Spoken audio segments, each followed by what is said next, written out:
They say marriage is a sanctuary, but mine was a risky investment. For 10 years, I molded a nameless painter into an icon and fed his parasitic family, only to have him throw true love in my face on our anniversary. He expected tears, but he forgot I hold their financial lifeline. When I called my assistant, it was not for a divorce, but to signal a brutal massacre he never imagined. My name is Aurelia Everhart, standing at the floor-to-ceiling window of my penthouse, 50 stories above the grid of Manhattan. I often felt like a queen surveying a kingdom I had conquered not with swords, but with sheer, unadulterated capital and impeccable taste. The city below was a sprawling tapestry of lights, a billion electrical stars trying to outshine the galaxy. But from up here, the silence was absolute. It was the silence of power. At 36 years old, I was the CEO of Aura Vogue Designs, a real estate and interior design empire that had redefined luxury living on the East Coast. My name was stamped on the deeds of the most exclusive properties in the Hamptons and engraved on the brass plaques of high-rises in Midtown. I was a woman who knew the price of everything and the value of even more. Tonight, however, the ledger I was mentally balancing was not corporate, but personal. It was the 10th anniversary of my marriage to Julian Thorne. Julian, the name used to taste like sweet wine on my tongue. He was the director of the Thorne Art Foundation, a prestigious organization dedicated to discovering and nurturing avant-garde talent. But before the titles, before the gallery openings where he would hold court in bespoke Italian suits, he was just Julian, a painter with paint-stained fingernails and eyes full of a desperate, hungry sort of dream. I swirled the vintage Pinot Noir in my crystal glass, watching the crimson liquid coat the sides. I had made him. I said that without a shred of arrogance, merely stating a fact as solid as the marble floors beneath my feet. I had taken a raw, uncut stone and polished him until he blinded the world with his brilliance. My reflection in the glass showed a woman who looked every inch the part of the matriarch I had become. My hair was pulled back in a severe, elegant chignon, revealing the sharp line of my jaw and the long, graceful curve of my neck. I wore a gown of emerald silk that cost more than what most families earned in a year, the fabric cascading around me like liquid money. Tonight was supposed to be a celebration of our decade-long merger. People called it a fairy tale. The press loved the narrative, the heiress of an old money dynasty falling for the struggling, soulful artist. My parents, staunch guardians of the Everhart legacy, had been less than enthused. I remembered the day I told them I was marrying Julian. My father had looked at me over the rim of his glasses, his disappointment palpable in the air like cigar smoke. He had warned me that marrying a man with nothing but debt and potential was not a romance. It was a charity case. I had defied them, fueled by the intoxicating arrogance of youth and the belief that love could transcend tax brackets. I was wrong about the tax brackets. Of course, love did not transcend them. I simply paid for the bridge to cross them. For 10 years, I had been the silent engine beneath the hood of the Thorne family. It was not just Julian. Marrying Julian meant marrying his entire ecosystem of need. There was Martha, his mother, a woman with a heart condition so complex it required the kind of specialists who did not take insurance. Only direct wire transfers. I had paid for 3 surgeries, countless stays in private suites at Mount Sinai, and a daily regimen of medication that cost thousands of dollars a month.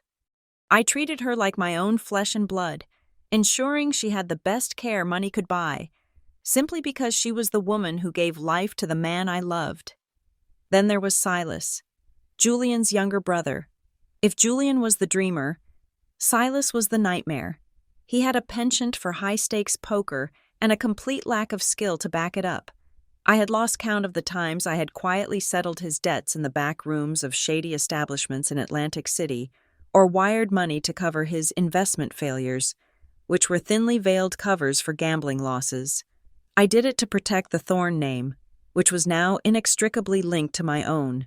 I did it so Julian could paint his masterpieces without the distraction of bail bondsmen knocking at the door.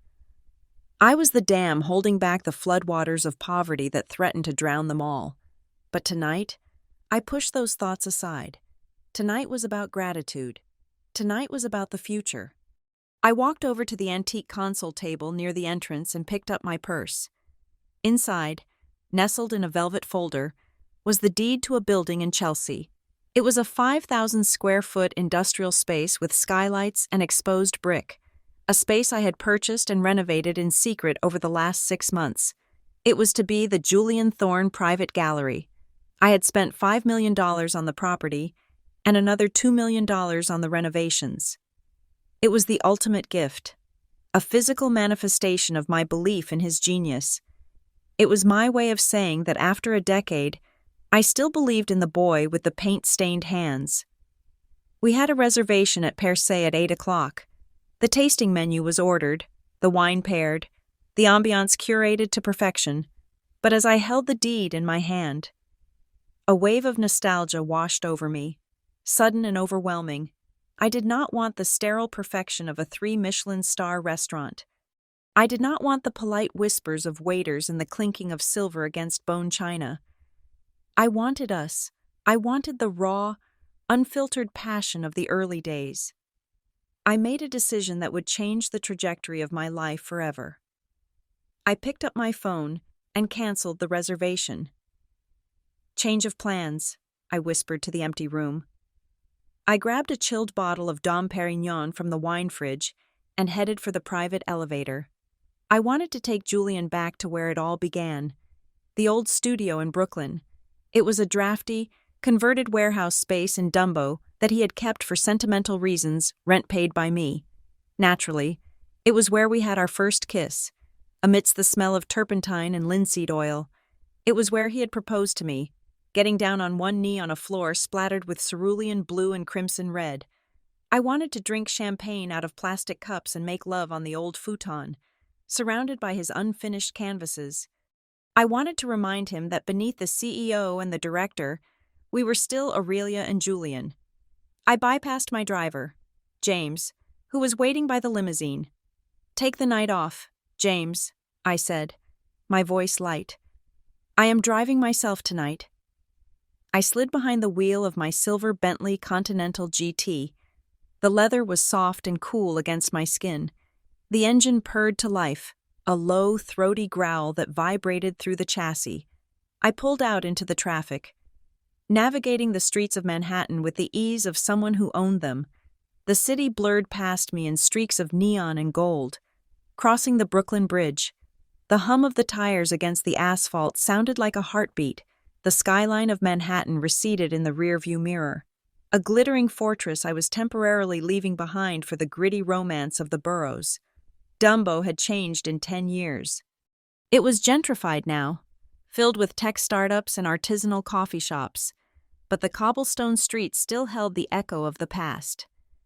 I maneuvered the heavy car down the narrow street toward the warehouse where Julian kept his studio. My heart was beating a little faster, a flutter of anticipation in my chest. I imagined the look on his face when I walked in. He would be surprised, perhaps a little disheveled from working late. Paint on his cheek. He would smile that lopsided smile that always made my knees weak.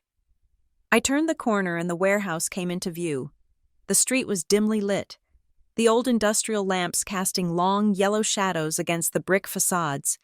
And then I saw it. Julian's black Mercedes S-Class was parked right in front of the building entrance. I smiled involuntarily. He was here. He was working on our anniversary. Typical Julian.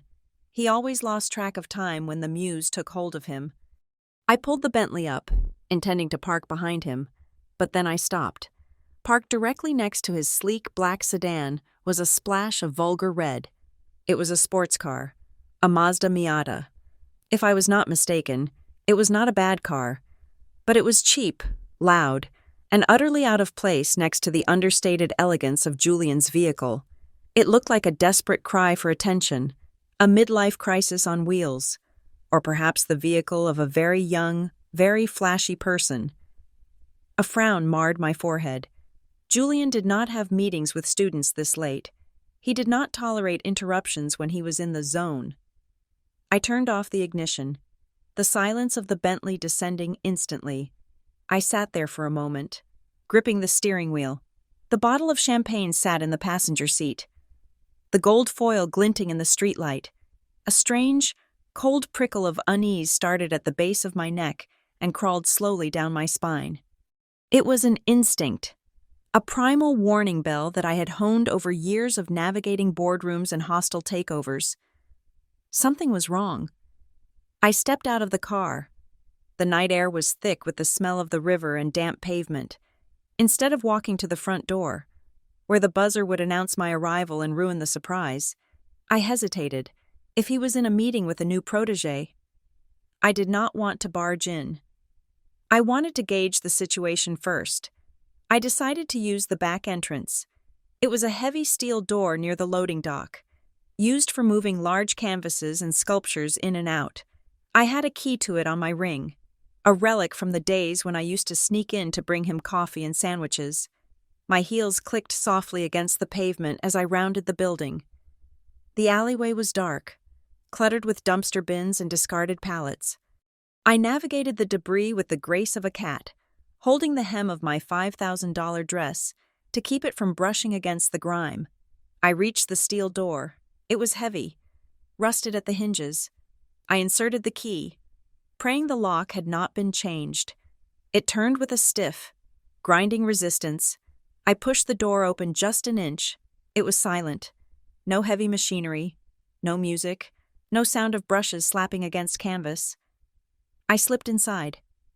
The air in the loading bay was cool and smelled of dust and old wood. I moved toward the inner door that led to the main studio space. It was slightly ajar, a sliver of warm, orange light spilling out across the concrete floor. I crept closer, my heart now hammering against my ribs like a trapped bird. Why was it so quiet if he was working?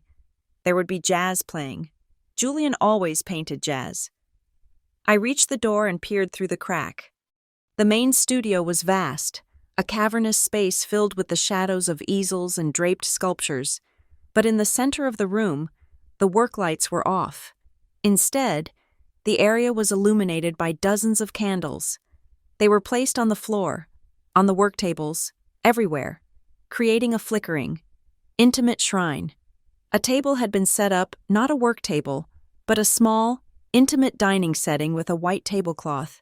There was a bottle of wine, opened, and 2 glasses. I squinted, my eyes adjusting to the dim light. I saw Julian.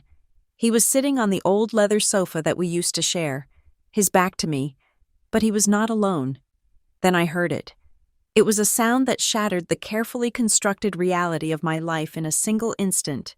It was a giggle, high-pitched, breathless, and sickeningly young. "Oh, Julian, stop it," a voice cooed, dripping with a sugary, cloying affectation that made my stomach turn. "You are going to get paint on my dress." I froze. The champagne bottle in my hand felt suddenly heavy, like a weapon I did not know how to use. This was not a meeting. This was not art. This was a scene set for romance, but I was not the leading lady. I stood there in the shadows, a ghost in my own husband's life, watching the candlelight dance on the walls, illuminating the wreckage of my 10-year investment. The gap in the door was no wider than a couple of inches, but it was enough to dismantle my entire universe.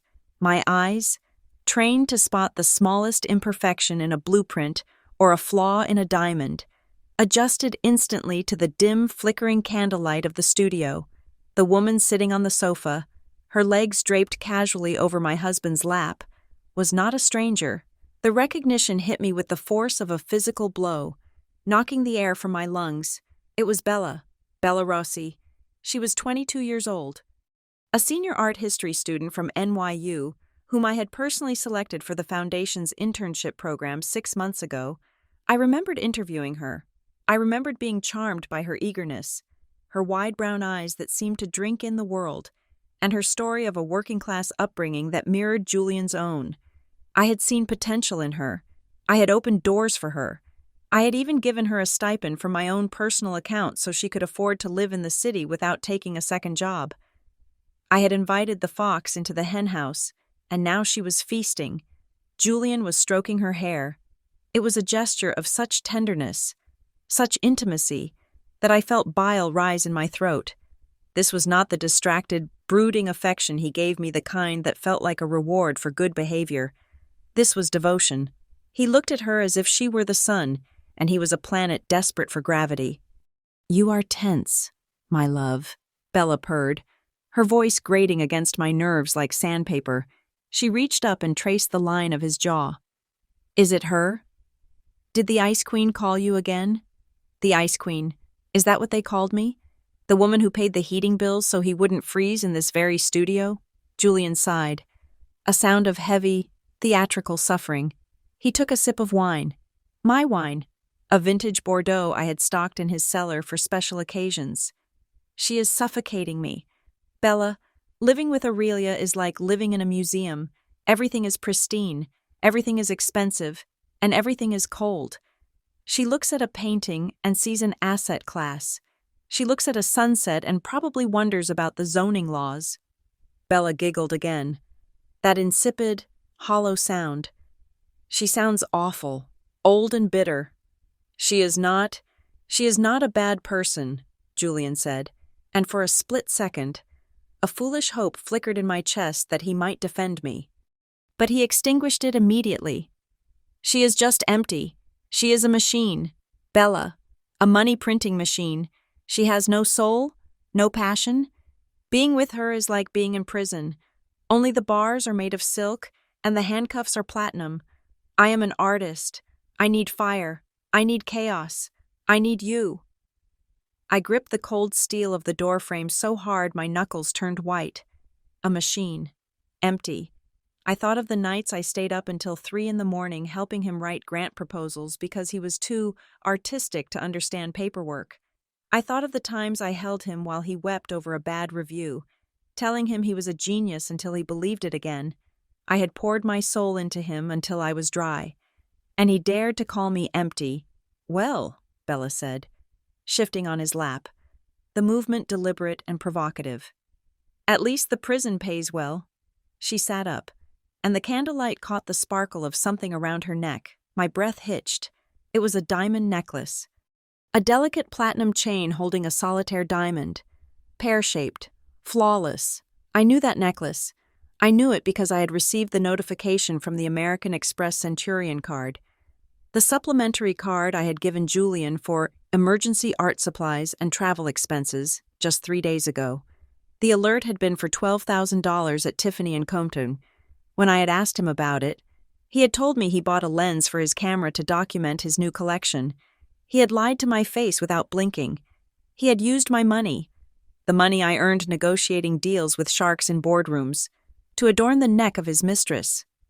"Do you like it?" Julian asked, his voice dropping to a husky whisper. "I love it," Bella cooed, looking down at the diamond. "It must have cost a fortune." "Will she notice?" Julian laughed, a dismissive, arrogant sound.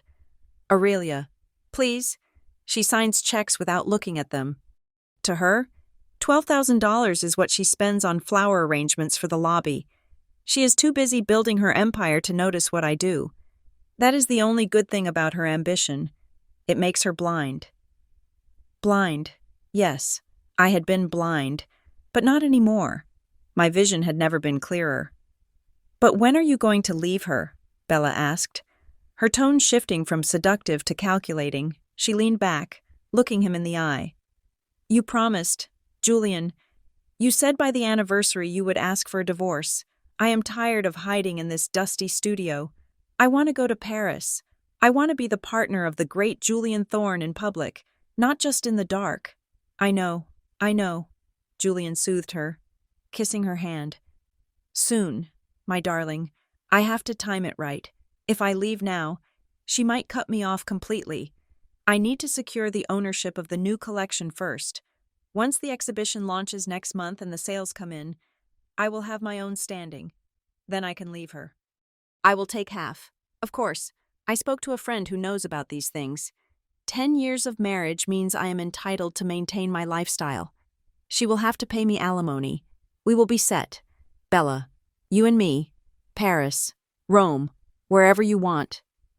I felt a coldness spread through my veins, freezing the blood in my body. It was not sadness. Sadness was warm. It was wet and messy. This was absolute zero. It was the temperature of deep space. He was not just cheating on me. He was planning to plunder me. He was plotting to strip mine my life and use the proceeds to fund his fantasy with a girl who was barely out of puberty. Bella smiled, a greedy, predatory smile that distorted her youthful face. Half that sounds nice? Think of the studio we could buy in Montmartre. You can paint, and I will be your muse forever. My true love, Julian murmured. You are the only one who sees the real me. The real him. Yes, I saw the real him now. I saw a parasite. A leech who had attached himself to a host and grown fat on my blood. And now that he was full, he was planning to detach and find a younger, fresher host, taking a chunk of flesh with him. I slowly reached into my clutch and pulled out my phone. My hands were steady. There was no trembling, no hesitation. The part of me that was a wife, a lover, a romantic, had died in that doorway. The woman who remained was the CEO, the strategist, the one who destroyed competition for breakfast. I opened the camera app and switched to video. I checked the settings to ensure the low light mode was active. Then, I raised the phone to the crack in the door. I recorded it all. I recorded the way his hands roamed over her body. I recorded the diamond necklace glittering in the candlelight. But most importantly, I waited. I waited with the patience of a sniper. Are you sure she won't check the foundation accounts? Bella asked, her voice dropping a little. You used the foundation card for the hotel in the Hamptons last weekend, didn't you? Relax, Julian scoffed. I listed it as a donor cultivation retreat. Aurelia set the foundation up so I would have autonomy. She trusts me implicitly. That is her fatal flaw, really. She thinks everyone has her rigid moral code. She does not understand that artists operate above the law. Got you. I held the phone there for another minute, capturing every incriminating word, every admission of embezzlement, every plan to defraud me in the divorce. He admitted to using the foundation's money charitable funds for personal adultery. That was not just grounds for divorce, that was fraud. That was a felony. That was the end of his career, his reputation, and his freedom. When I had enough footage to bury him 10 times over, I stopped the recording, I saved the file. Then I uploaded it to my secure cloud storage and emailed a copy to my encrypted server. Backups. Always backups. I looked at them one last time. They looked so happy in their delusion. They thought they were the protagonists of a grand romance, fighting against the cruel, unfeeling world of commerce. They had no idea that the world of commerce was standing 10 feet away, holding a digital guillotine. I lowered the phone and slipped it back into my purse. I could have kicked the door open. I could have marched in there, screamed, thrown the champagne bottle, and clawed Bella's eyes out. It would have been satisfying in a primal, animalistic way. It would have given vent to the rage that was screaming inside my head. But it would have been messy. It would have given them a warning. It would have allowed Julian to prepare a defense, to spin a narrative, to play the victim. No. Aurelia Everhart did not make scenes. She made executive decisions. I turned around. I walked back through the dark, dusty loading bay. My heels made no sound this time. I moved with the stealth of a predator leaving the scene of a future kill. I stepped out into the alleyway. The air was cold, biting against my exposed skin, but I did not feel it. I felt nothing but a searing, white-hot clarity. I got back into the Bentley. The leather seat welcomed me like a throne. I placed the unopened bottle of champagne on the passenger seat. It seems ridiculous now. A prop from a play that had been canceled. I started the engine and reversed out of the alley. As I drove past the front of the building, I glanced at the 2 cars one last time, the black Mercedes and the red sports car, huddled together like conspirators. Enjoy it while it lasts, I whispered. I drove back toward the bridge. The city lights ahead of me blurring into streaks of gold and red. But my mind was not on the road. It was traveling back through the last 10 years, recontextualizing every memory, every kindness, every check I had written. I thought of Martha, Julian's mother, The woman who called me daughter, only when her prescription needed refilling or when she wanted a new winter coat. I remembered the way she would clutch her chest and moan about her heart whenever I hesitated to fund one of Silas's business ventures. "Oh, Aurelia," she would say, her voice trembling. "You are so lucky to have so much. You do not know what it is like to worry about tomorrow. Silas just needs a chance. Family helps family." So I helped. I paid off Silas's gambling debts to people who broke kneecaps for a living. I set him up in 3 different businesses: a coffee shop, a sneaker resale store, a landscaping company, all of which failed within 6 months because he was lazy and incompetent. I had poured hundreds of thousands of dollars into that black hole of a family, believing I was buying peace of mind for Julian. And Julian, he had watched me do it. He had let me do it.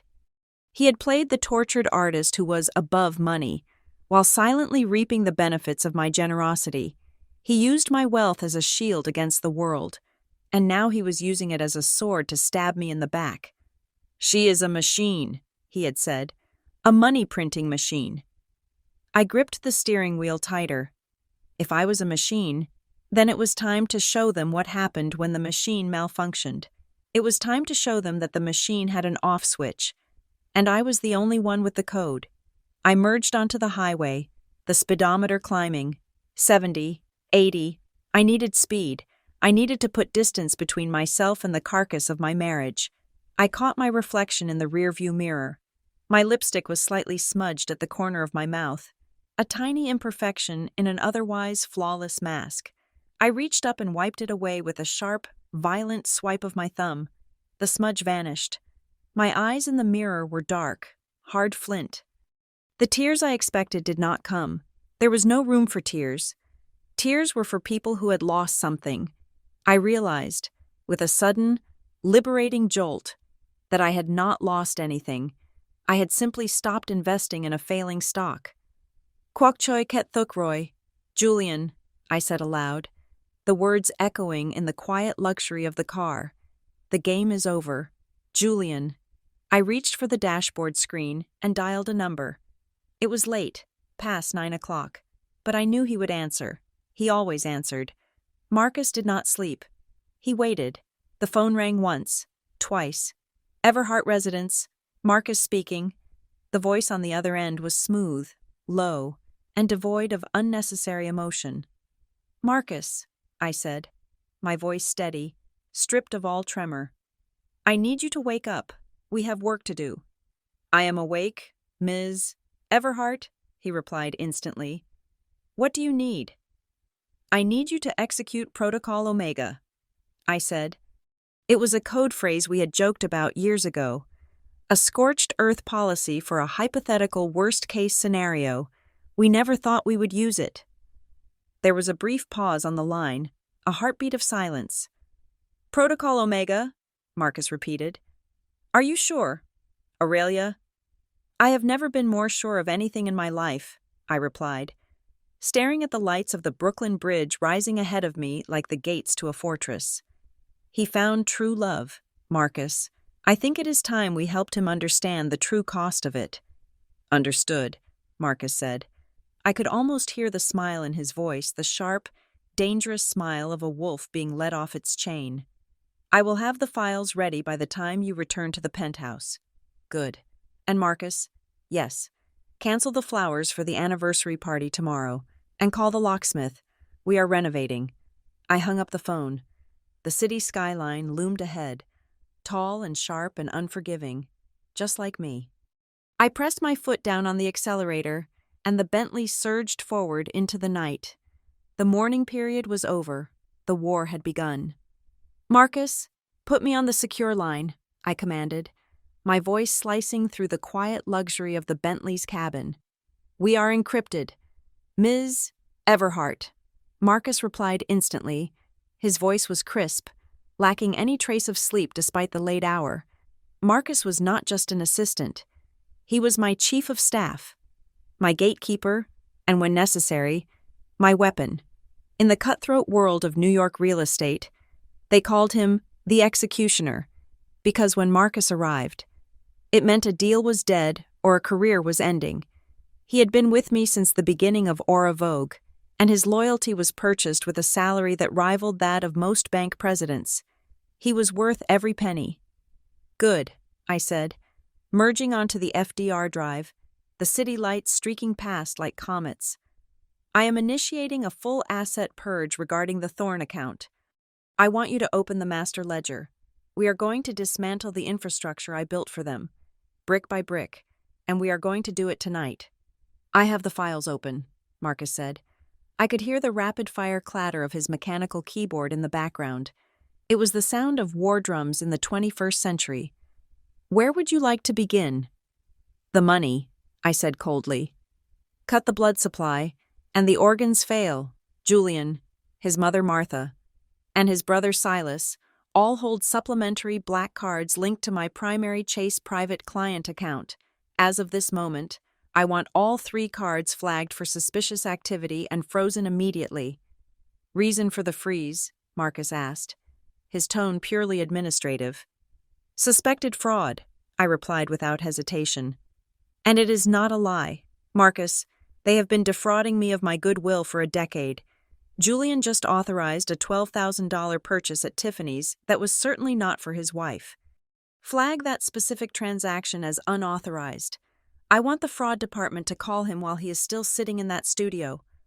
Done, Marcus said, the keystrokes intensifying. Cards are locked. I have notified the bank to reject any transaction attempted from this second forward.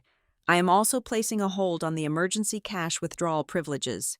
Excellent, I continued, gripping the leather steering wheel as I navigated a sharp curve.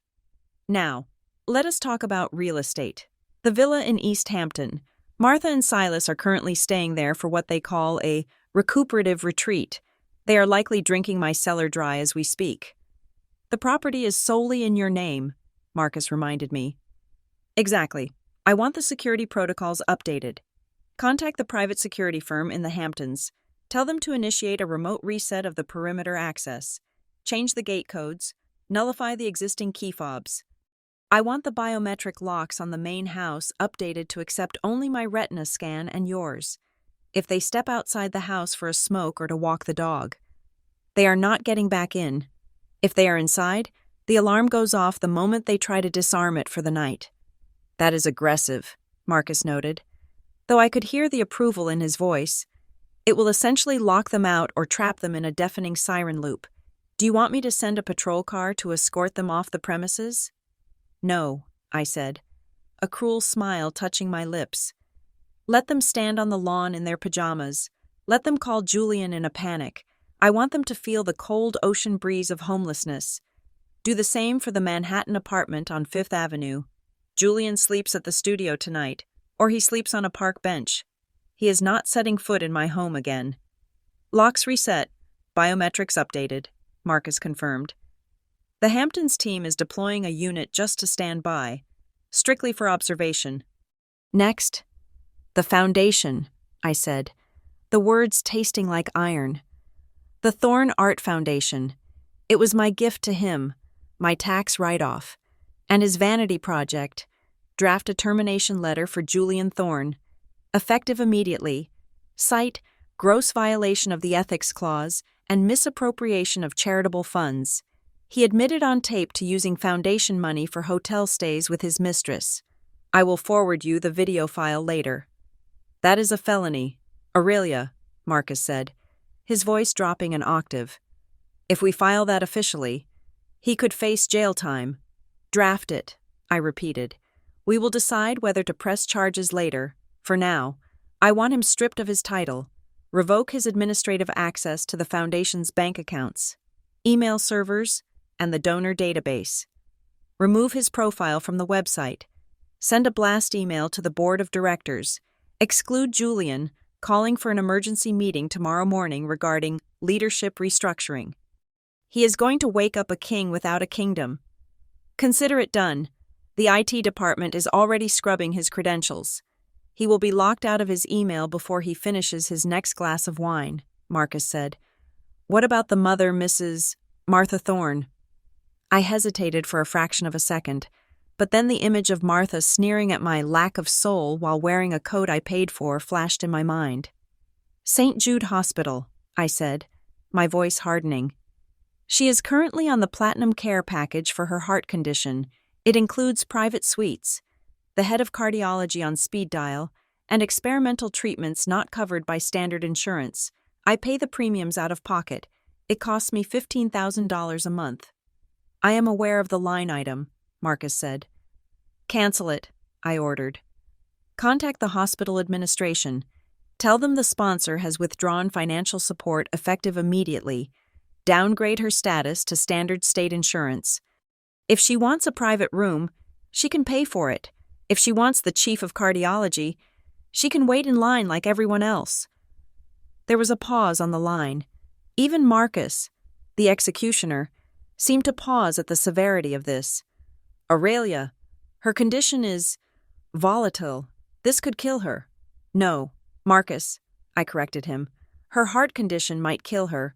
I am simply stopping the payment for the luxury of keeping her comfortable while she despises me. She has a son.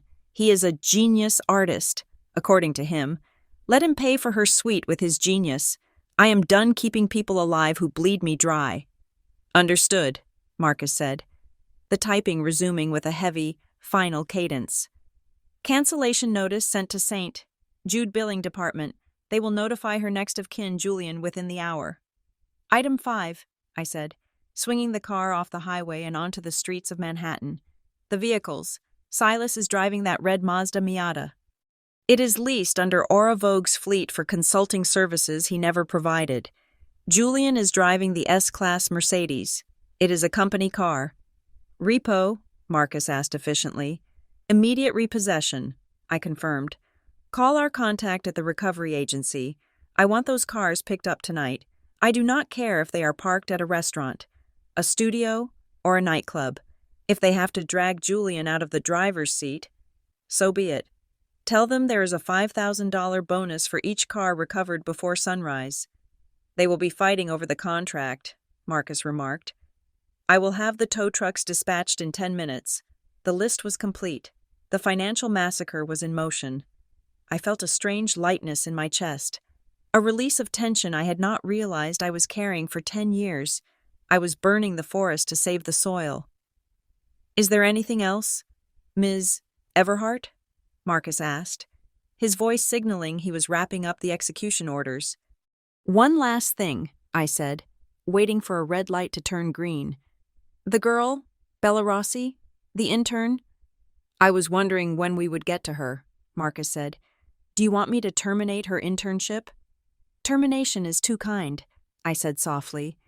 She wants to be a designer. She wants to be famous. She thinks she can steal my husband and my life and step into my shoes. I want you to make sure she never finds a pair of shoes that fit in this city again. Scorched earth. Nuclear, I clarified. Pull her file. Every mistake she made during her internship, every late arrival, every missing receipt, if there are none, fabricate the context based on her unprofessional conduct with the director. Send a formal notice to the career centers of Parsons, Pratt, and FIT. Send a do not hire advisory to every design firm, gallery, and architectural studio in the tri-state area. Flag her as a liability. Mention corporate espionage and theft of intellectual property. Make her name toxic.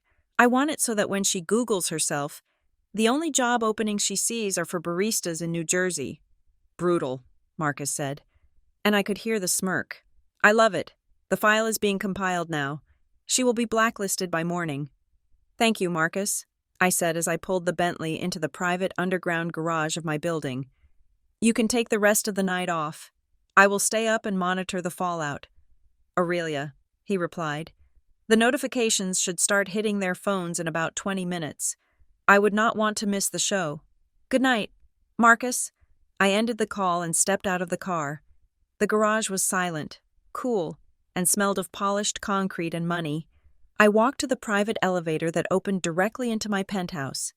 As the doors slid shut and the car began its smooth ascent to the 50th floor, I checked my reflection in the mirrored wall. I did not look like a victim. I looked like a CEO who had just completed a hostile takeover of her own life. The elevator doors opened, and I stepped into the sanctuary of my home. It was vast, modern, and impeccably designed, my masterpiece.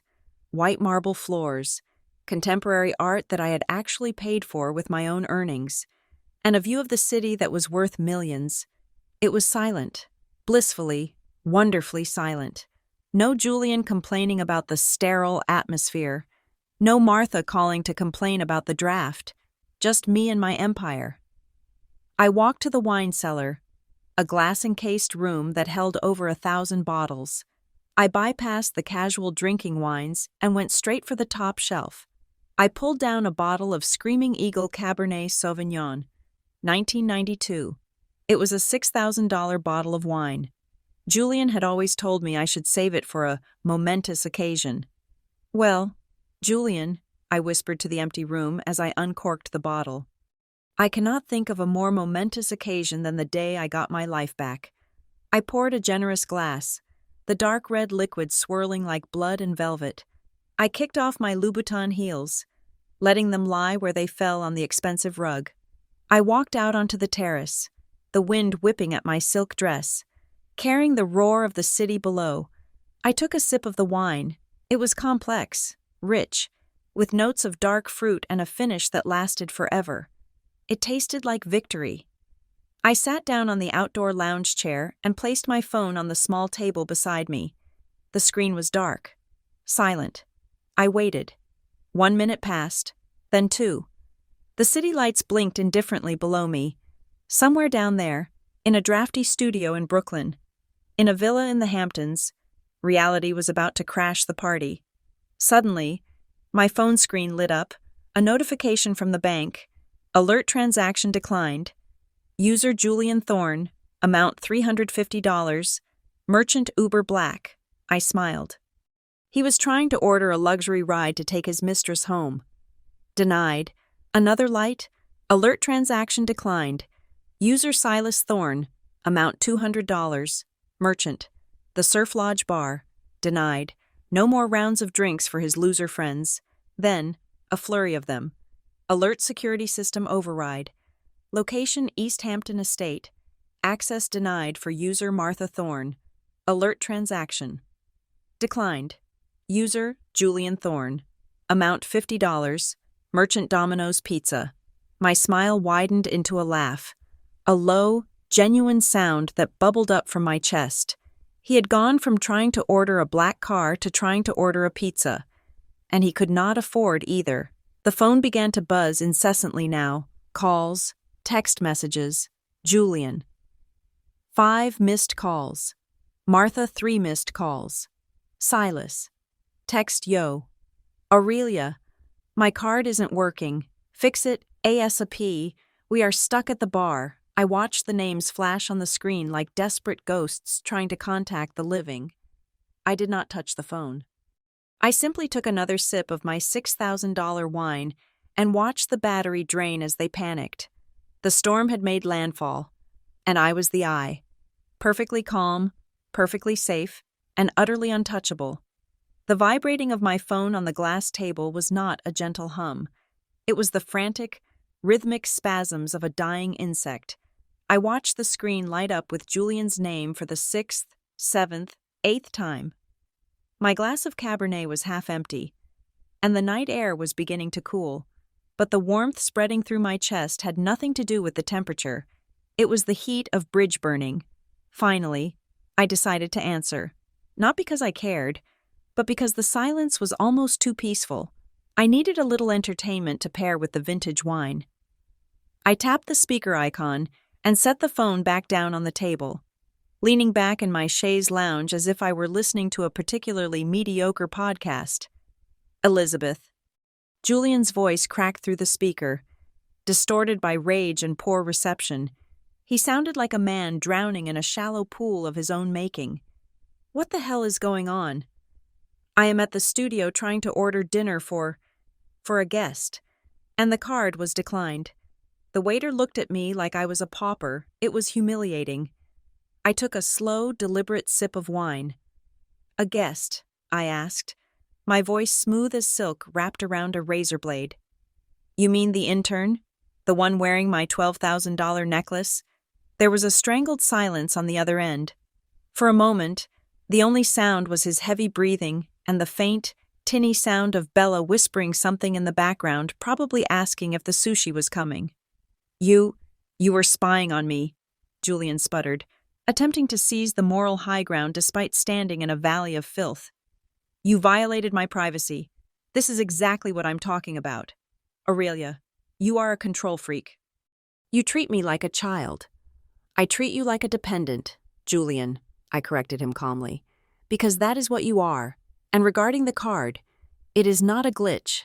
I cancelled it." "You what?" he shrieked. It was not a dignified sound for a man who claimed to be the next Basquiat. "You cannot do that. That is my money. I earned that limit." "Technically, the bank extended that limit to me based on my assets," I said. "You were just an authorized user. Keyword were—" "And what about my mother?" Julian yelled, his voice rising an octave. "She just called me in tears. The security system at the Hamptons' house locked her out. She and Silas went out for a cigarette, and when they tried to go back inside, the gates wouldn't open. They are standing on the lawn in their pajamas. Aurelia, it is 60 degrees out there. My mother has a heart condition." "Then I suggest she start walking," I replied, examining my manicure in the moonlight. "The movement will be good for her circulation. And as for the house, the locks have been changed. It is private property. Trespassers will be prosecuted." "You are insane," Julian shouted. "You are doing this just because I found someone who understands me. You are being petty. You are using your money to manipulate me. To stifle my freedom, you think you can starve me into submission." "I am not starving you, Julian," I said, a dark chuckle escaping my lips. "I am simply letting you eat the fruit of your own labor. You said I was a machine. You said my money made you nauseous. I am just being a good wife and removing the source of your nausea. You wanted freedom. Congratulations. You are free. Free from my house. Free from my cards. Free from my soulless support." "I do not need your charity," Julian roared, his ego inflating to compensate for his shrinking wallet. "You think I am nothing without you? I am Julian Thorne.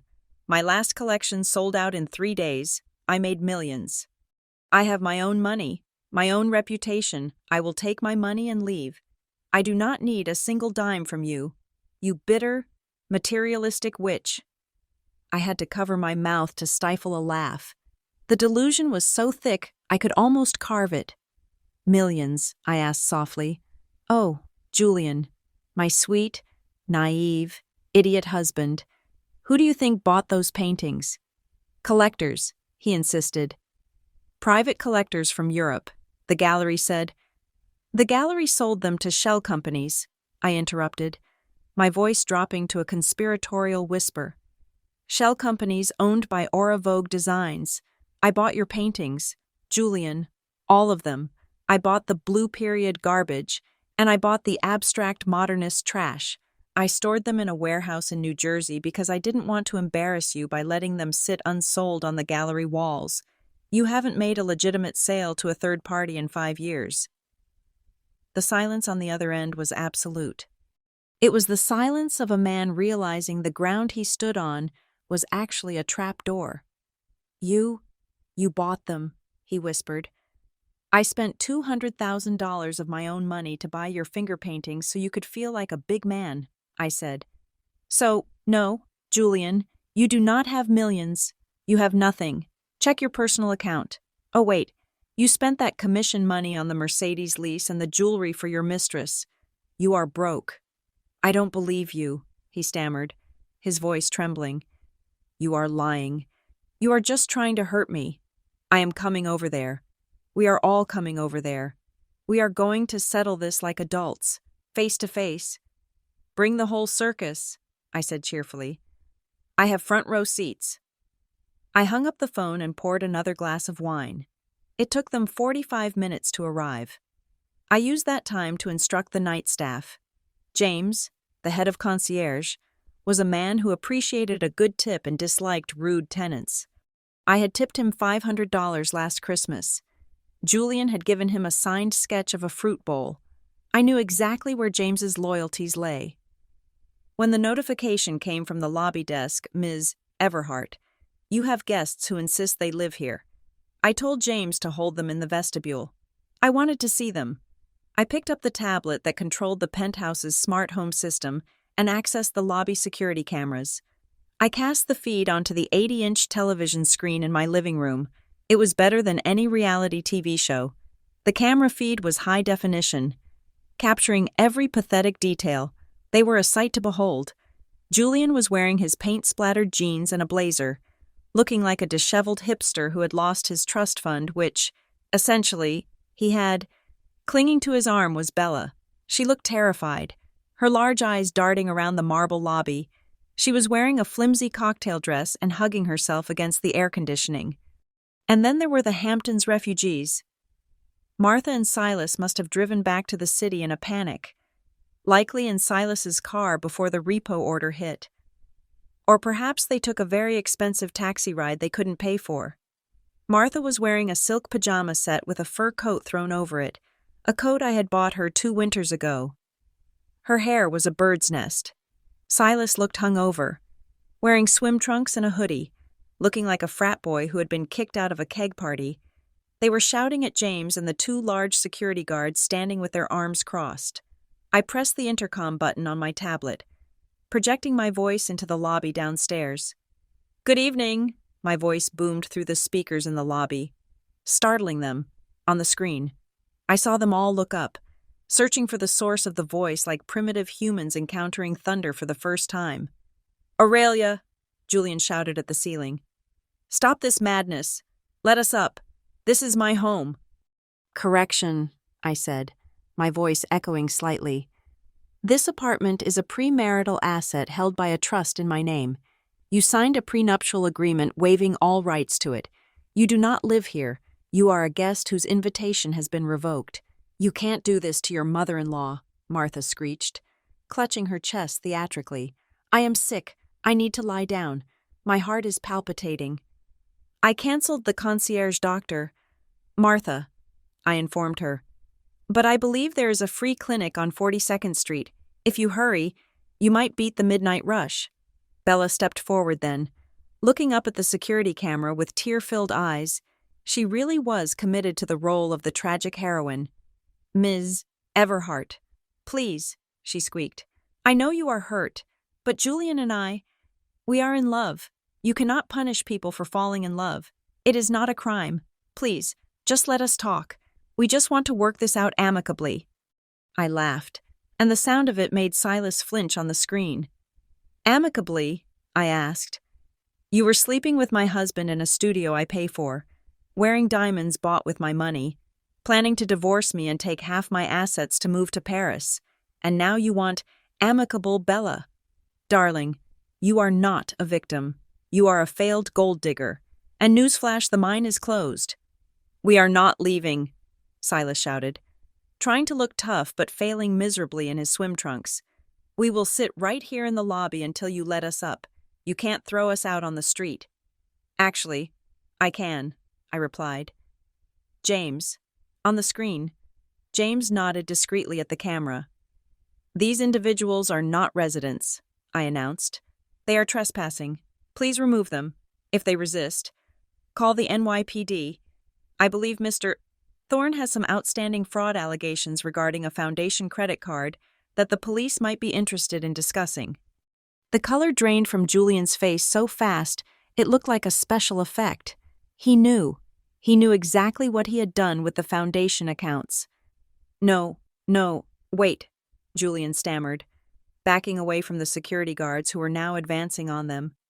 "Aurelia, wait, let's not bring the police into this. Think of my reputation." "Your reputation?" I scoffed. "Julian, your reputation was a fairy tale I wrote, and I just stopped writing." The security guards moved in. It was not a violent struggle, but it was humiliating. One guard took Silas by the arm as he tried to argue. Another steered Martha, who was now wailing about her cruelty, toward the revolving doors. Julian tried to stand his ground, putting a protective arm around Bella. "You will hear from my lawyer," Julian shouted at the camera, pointing a shaking finger. You will regret this. I am a genius. I will destroy you. Goodbye, Julian, I said, and cut the audio feed. I watched on the screen as they were herded out of the revolving doors and onto the sidewalk. It was starting to rain. A light, miserable drizzle that makes New York feel gray and hostile. They stood there on the pavement, a huddled mass of entitlement and poor decisions. Julian checked his pockets, likely looking for his phone to call a car, but then stopped. He remembered. The cards were frozen. The accounts were locked. I saw Bella say something to him. Her face twisted in anger. She pointed at his Mercedes parked at the curb.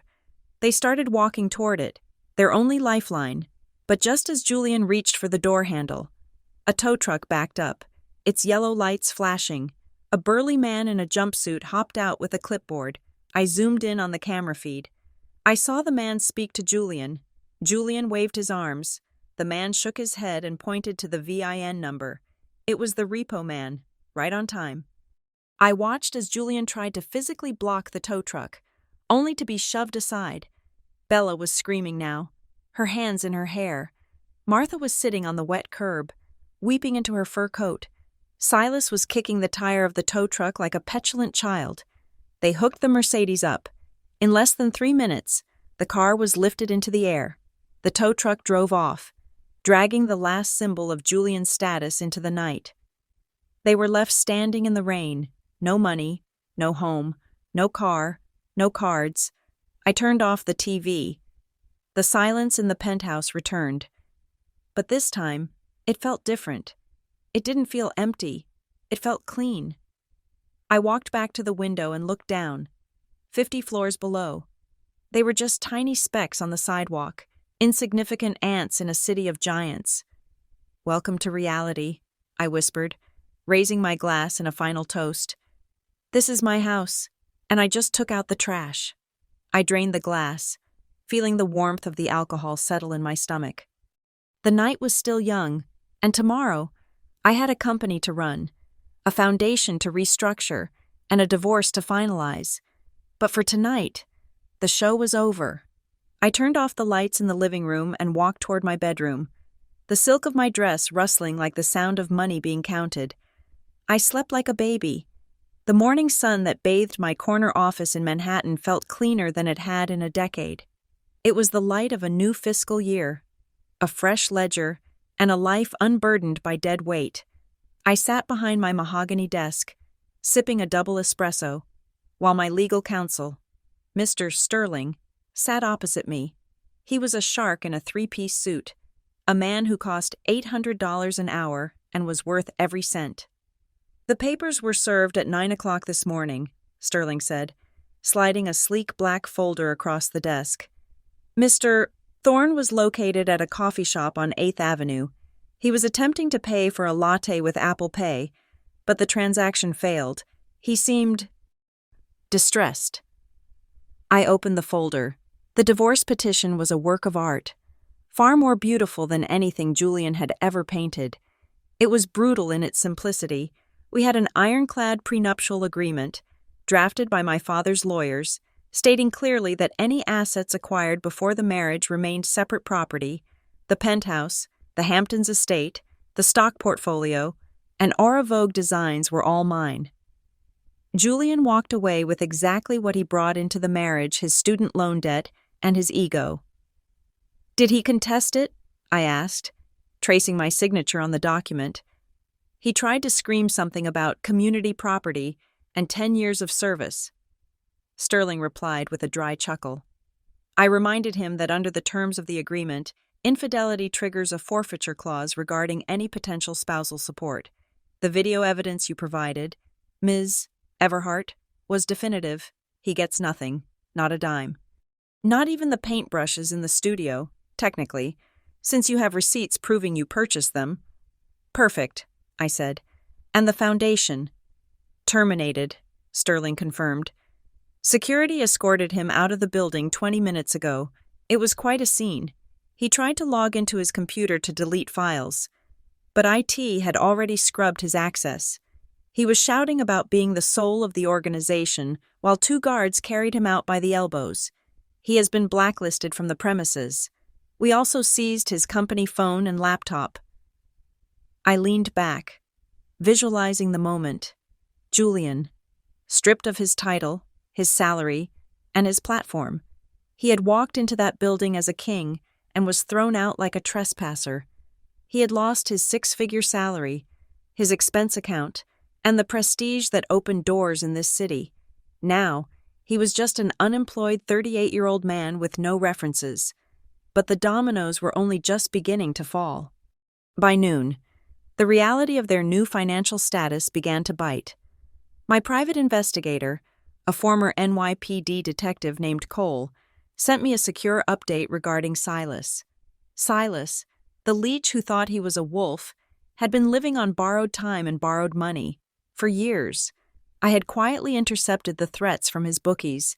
Paying off his debts to keep the family safe, I viewed it as an insurance premium, but I had canceled the policy, according to Cole's report. 3 men in leather jackets had approached Silas outside a gym in Chelsea. They were not smiling.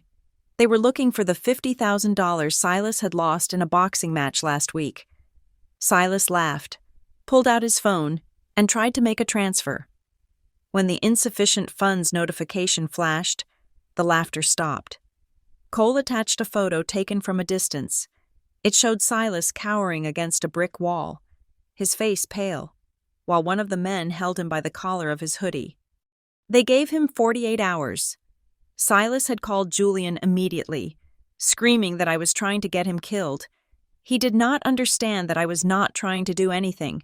I had simply stopped preventing the consequences of his own actions.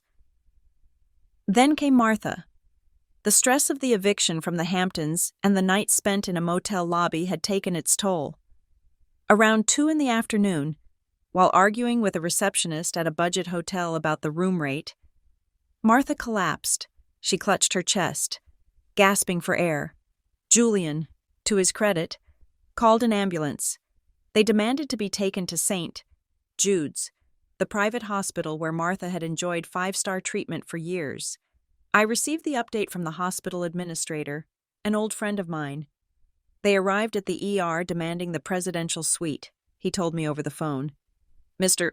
Thorne was shouting that his mother was a VIP patient. We ran her file. The insurance status came back as inactive.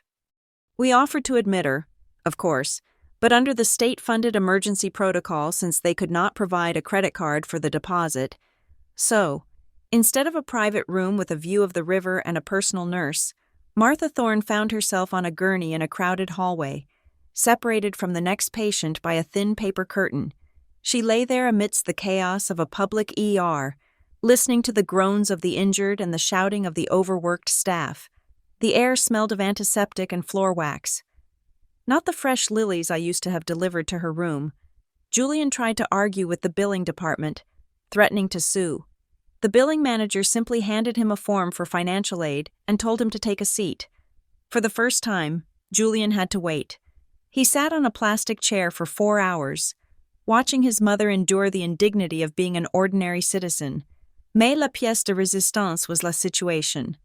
With no credit cards, no home, and very little cash, they needed a place to sleep. A hotel was out of the question. Even the cheap ones required a credit card for incidentals. And Julian's credit score was currently in freefall. Bella, the muse, finally showed her true colors. She stood on the sidewalk outside the hospital, her designer heels clicking impatiently on the concrete. We cannot stay here. Julian, she whined, her voice grating. I am tired. I need a shower. Just call one of your collector friends. Ask them to lend us a loft. Julian tried. I watched the call logs later. He called 5 different people art collectors, gallery owners, socialites, people who used to drink his wine and laugh at his jokes. Not one of them offered a guest room. They had all seen the press release I issued that morning announcing his termination for financial improprieties in New York. Being broke is a sin, but being accused of stealing money is a social death sentence. Desperate, Julian used the last of the cash in his wallet, about $800 he had managed to withdraw before the freeze to rent a place. It was not in Manhattan. It was not even in Brooklyn. It was in Queens, far Queens, Cole sent me the address. It was a basement apartment in a rundown building near the airport. 2 bedrooms, 1 bathroom, 600 square feet. The rent was cheap because the landlord took cash and did not ask questions. The report described the move-in. There were no movers. Julian and Silas had to drag their suitcases up a flight of stairs because the elevator was broken. Bella refused to carry anything, standing on the curb and complaining that the neighborhood smelled like fried onions and exhaust fumes. "I cannot live here," she screamed when she saw the peeling paint in the hallway. "Julian, look at this. There are roaches. I saw a roach. You promised me Paris. You promised me a studio in Montmartre. It is temporary. Bella." Julian snapped, his patience fraying. "Just until I sell a painting. Stop being such a princess." "A princess," Bella retorted, her face twisting into a sneer. "I am the victim here. You lied to me. You said you were rich. You said she meant nothing to you. But it turns out she was the one paying for the air you breathe." That night, the domestic bliss of the True Love Squad imploded. In a 600-square-foot apartment, there is nowhere to hide. Martha, discharged from the hospital with a prescription for generic blood pressure medication, took the larger bedroom. She demanded silence. Bella wanted to watch TV to drown out the sound of airplanes flying overhead. The fight started over the bathroom. Bella spent an hour there, using up the hot water. When Martha needed to use the toilet, she banged on the door. "Get out of there, you selfish girl," Martha yelled. "Some of us are sick." Bella threw the door open, wrapped in a towel that was gray and scratchy, not the Egyptian cotton she was used to. "Don't yell at me. Old woman, if it wasn't for you and your son, I wouldn't be in this dump. I could be dating a hedge fund manager." "You little tramp," Martha spat back. "You ruined my son's marriage. You cost us everything." "I cost you," Bella laughed, a hysterical, manic sound. "Your son is a fraud. He hasn't sold a painting in 5 years without his wife buying it. He told me he admitted it. He is a loser, and you are a leech." Silas, stressed about the 48-hour deadline from the loan sharks, threw a remote control at the wall. "Shut up, both of you. My head is exploding." Julian sat at the tiny, grease-stained kitchen table, his head in his hands. The romantic candlelight dinner in the studio seemed like a lifetime ago. This was his new reality, the smell of mildew, the sound of screeching women, and the crushing weight of his own incompetence. The next day, Julian tried to salvage his career. He wrapped 3 of his masterpieces in blankets and took the subway to Chelsea. He walked into the gallery that had represented him for years, the one where I had hosted champagne receptions. The gallery director, a man named Pierre, did not even invite him into the office. He met him in the foyer. "Julian," Pierre said, his voice chilly, "I received a letter from Ms. Everhart's legal team. They have informed us that the Thorn collection is actually the property of Aura Vogue Designs under a prior contractual agreement. We cannot sell your work. It would be receiving stolen property." "That is a lie," Julian shouted, causing patrons to turn their heads. "I painted them. They are mine." "Check your contract." "Julian," Pierre said, adjusting his glasses. "The one you signed 5 years ago in exchange for the studio renovation. You signed over the rights to all future works to the funding entity." "That entity is her company." "But I need money." "Pierre," Julian pleaded, his dignity dissolving. "Just buy one. For old time's sake. 5,000. Just give me 5,000. Pierre looked at him with pity, which was worse than hatred. "Julian, without Aurelia's backing, your work has no market value. Her friends bought your art. Her business partners bought your art.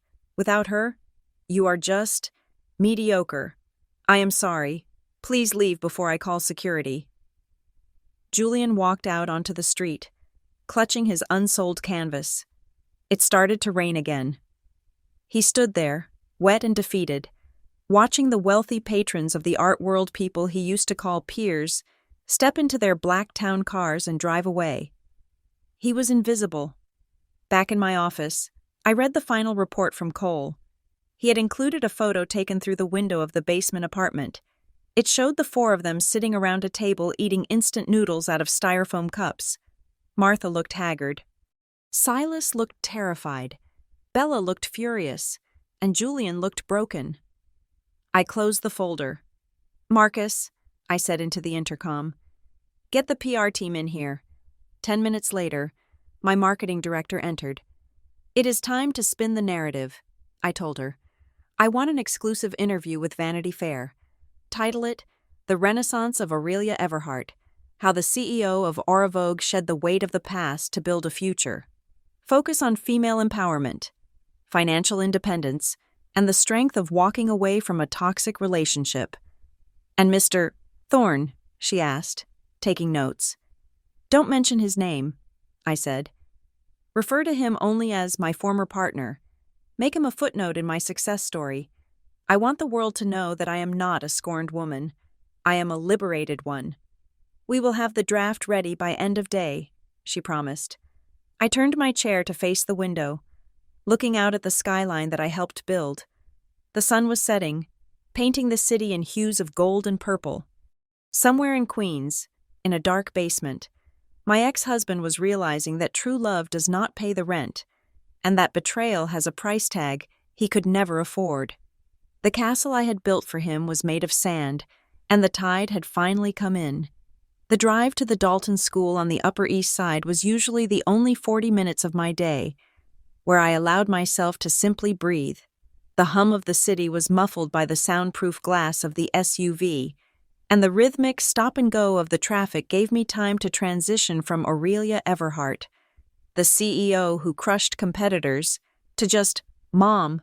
But today, the leather steering wheel felt slippery under my palms. My heart was beating with a frantic, irregular rhythm that no amount of deep breathing could calm. I was terrified.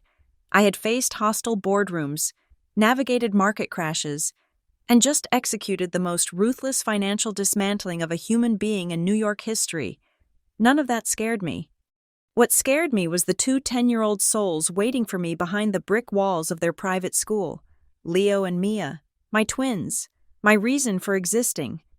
How do you tell your children that their father is a fraud? How do you explain that the man who taught them to ride bikes, albeit distractedly, while checking his phone, was also a man who planned to rob their mother blind and run off to Paris with a girl young enough to be their babysitter? I had drafted a speech in my head a dozen times. I would be gentle. I would be vague. I would say, "Daddy and I are taking a break," the classic, sanitized lie that wealthy parents tell their children to delay the trauma. I pulled up to the curb. The school dismissals were a parade of black SUVs and nannies, but I always picked them up myself. That was my non-negotiable rule. No matter how many millions were on the table, I was there at 3 o'clock. Leo and Mia came out of the heavy oak doors. They looked so much alike, with my dark hair and, unfortunately, Julian's soulful hazel eyes. Usually, they would run to the car, fighting over who got to choose the music. Today, they walked slowly, their backpacks looking heavier than usual. They climbed into the back seat in silence. "Hey, guys," I said, forcing a brightness into my voice that I did not feel. "How was school? Did you ace that math test?" "Leo." "It was fine," Leo said, buckling his seatbelt. He did not look at me. He was looking out the window, his jaw set in a way that reminded me painfully of my father. "Mia," I asked, looking in the rearview mirror. My daughter was clutching her knees, her eyes red-rimmed. "Mom," Leo said suddenly, his voice sharp and mature beyond his 10 years. "You do not have to do the happy voice. We know." I froze. The car was idling at the curb. "You know, what do you know?" Leo reached into his backpack and pulled out an old iPad.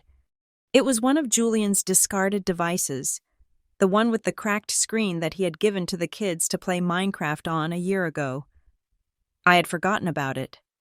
"Dad never signed out of his iMessage," Leo said, his voice trembling slightly. "It syncs with his phone. We saw the messages. Mom, we saw what he sent to that girl. Bella." My stomach dropped. "Leo, give me that. You should not be reading private messages." He called you a cash cow, Leo said, the words rushing out of him like poison he needed to expel. He told her that he was only staying with you until the exhibition money cleared. He said living with you was like suffocating.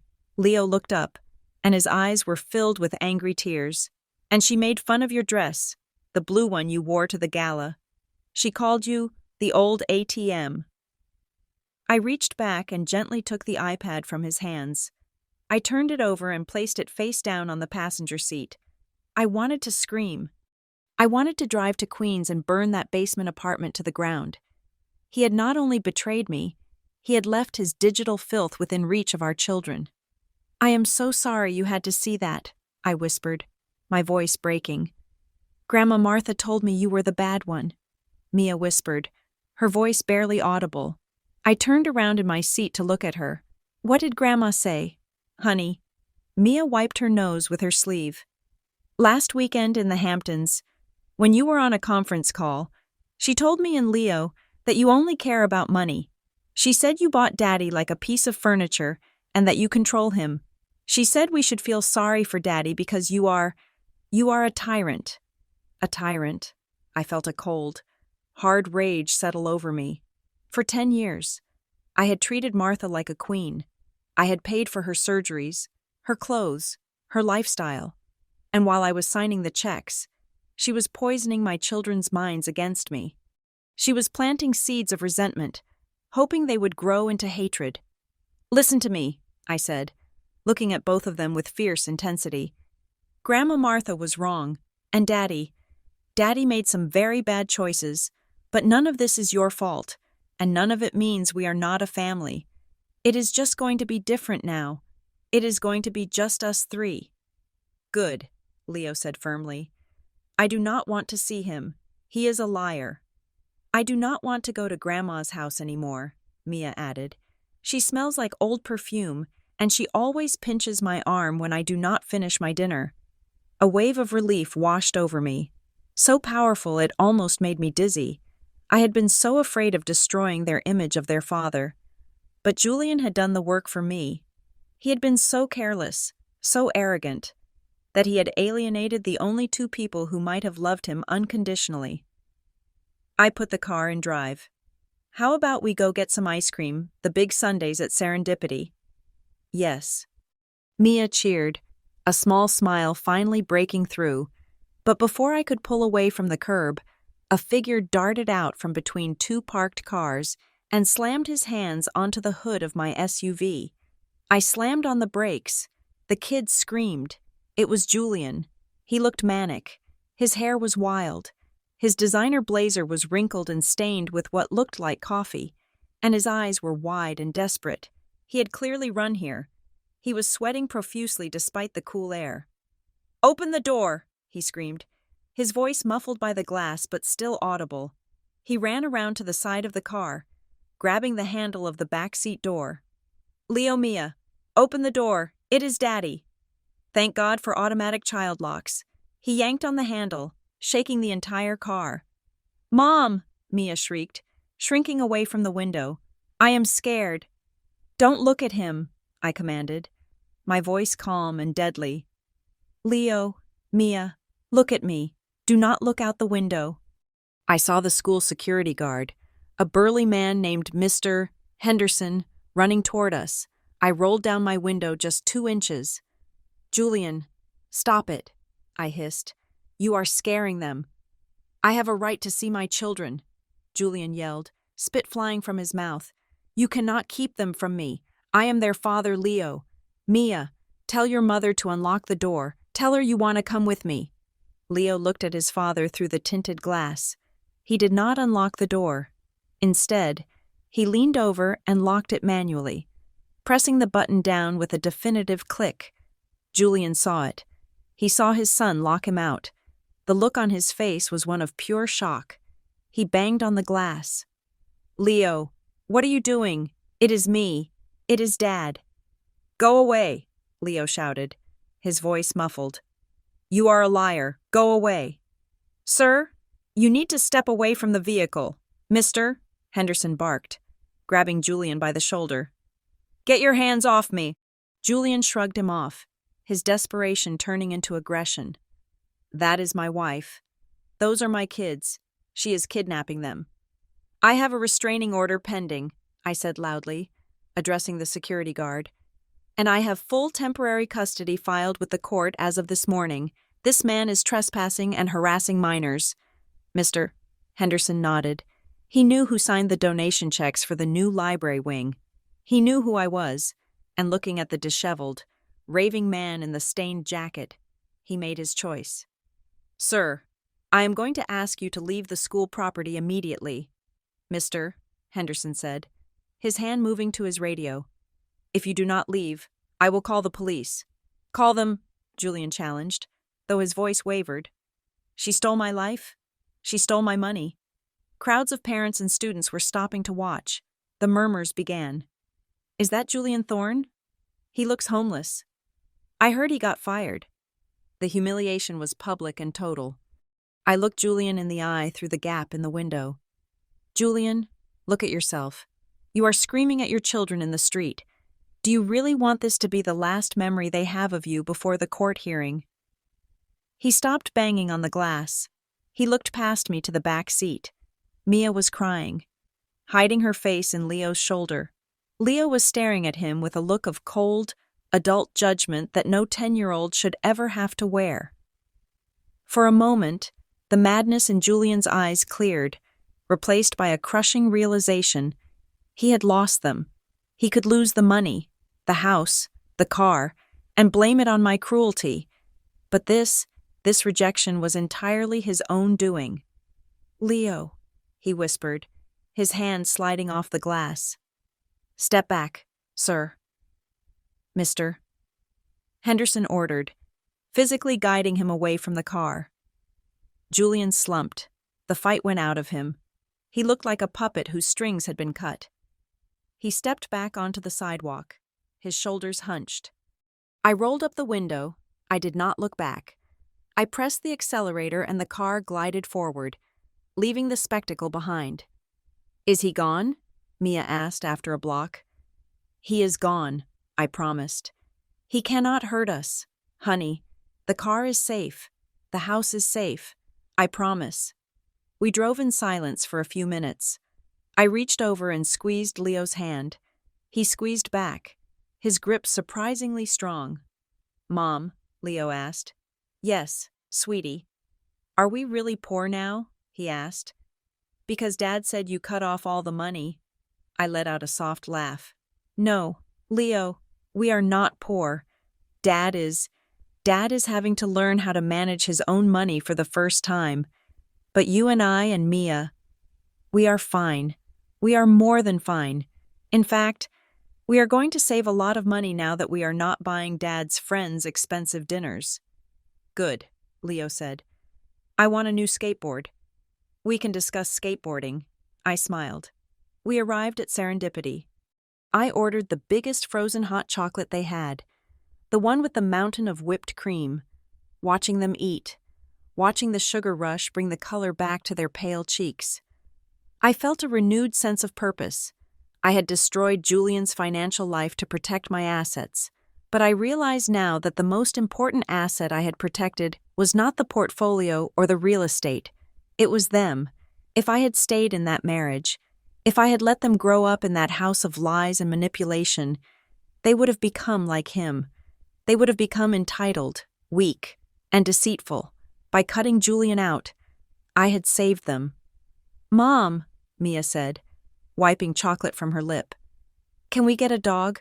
Grandma never let us have a dog because she said they were dirty. Yeah, Leo chimed in. A big dog, like a German shepherd, to protect the house. I looked at my two brave, resilient children. They were already moving on.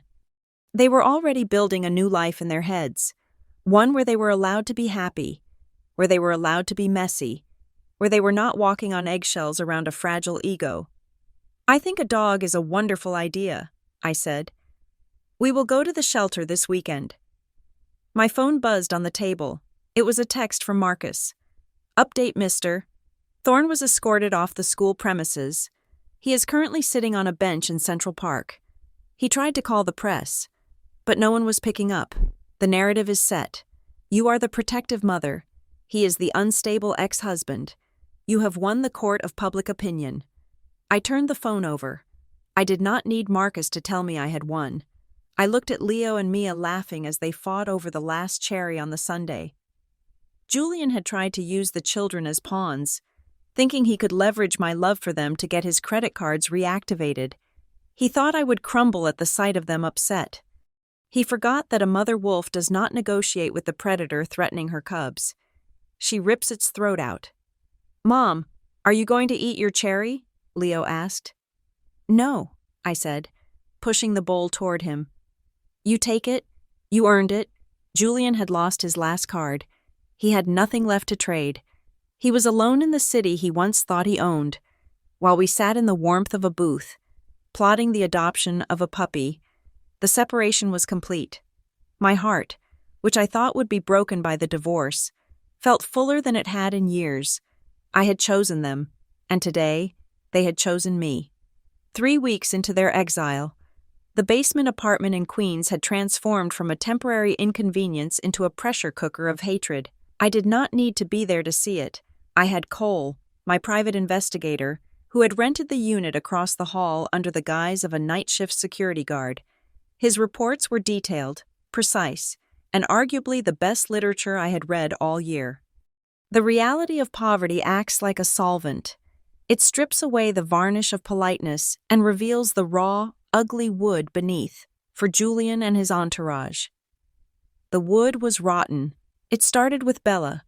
The muse was discovering that inspiration was hard to come by when you could not order room service. She had spent the first week convinced that Julian had a secret offshore account, a hidden stash of gold bars, or at least a wealthy friend who would eventually crack and wire them funds. But as the second week bled into the third, and the only mail they received were final notices and rejection letters, the truth began to dawn on her. One afternoon, while Julian was out trying to find work, Bella raided his briefcase. She was looking for the divorce settlement papers, convinced that I must have given him a payout, a hush-money settlement. Instead, she found the raw data of his financial existence, a credit score of 450, a bank account with a balance of $12.50, and the rejection letter from the court regarding his request for emergency spousal support. Cole's audio surveillance picked up her scream. It was not a scream of fear, but of pure, materialistic horror. "He has nothing," she whispered to the empty room. "He actually has nothing." That afternoon, the true love began to liquidate the assets. Julian had managed to salvage 3 of his older paintings from the studio before the eviction canvases he claimed were his seminal works, valued by him at $10,000 apiece. Bella waited until Martha was asleep in the back room and Silas was out hustling pool at a local dive bar. She took the paintings, rolled them up clumsily, and shoved them into a trash bag. She took a cab paying with cash she stole from Julian's sock drawer to a pawn shop in Jamaica. Queens. She did not go to a gallery. She knew they wouldn't touch Julian's work. She went to a place that bought power tools and stolen jewelry. "How much?" she asked the guy behind the counter. "For these?" The pawnbroker laughed. $20 for the canvas. I can paint over them. They are by Julian Thorne, she insisted. He is famous. Never heard of him, the man said. $50 for the lot. Take it or leave it. Bella took $50. She walked out and went straight to a counterfeit stall on Canal Street. She bought a fake Louis Vuitton bag for $40 and a pack of cigarettes with the change. When she returned to the apartment, she threw the trash bag away and spun a lie. "Julian," she cried when he came home. "Someone broke into the hallway closet. They stole your paintings. They must have known their value." Julian was devastated. He wept over the loss of his masterpieces, convinced that art thieves were targeting him. But Silas, who had been smoking on the fire escape and saw Bella come home with the new bag, knew better. Silas cornered her in the kitchenette while Julian was comforting his mother. "Nice bag," Silas sneered, grabbing her wrist. "Plastic leather. Smells like glue. Where did you get the money?" "Bella." "Let go of me," she hissed. I found it. You sold his junk, Silas whispered, a predatory grin spreading across his face. I saw you leave with the rolls. Give me $20, or I'll tell him. I only have 10 left, she pleaded. Give it to me. She threw a crumpled $10 bill at him.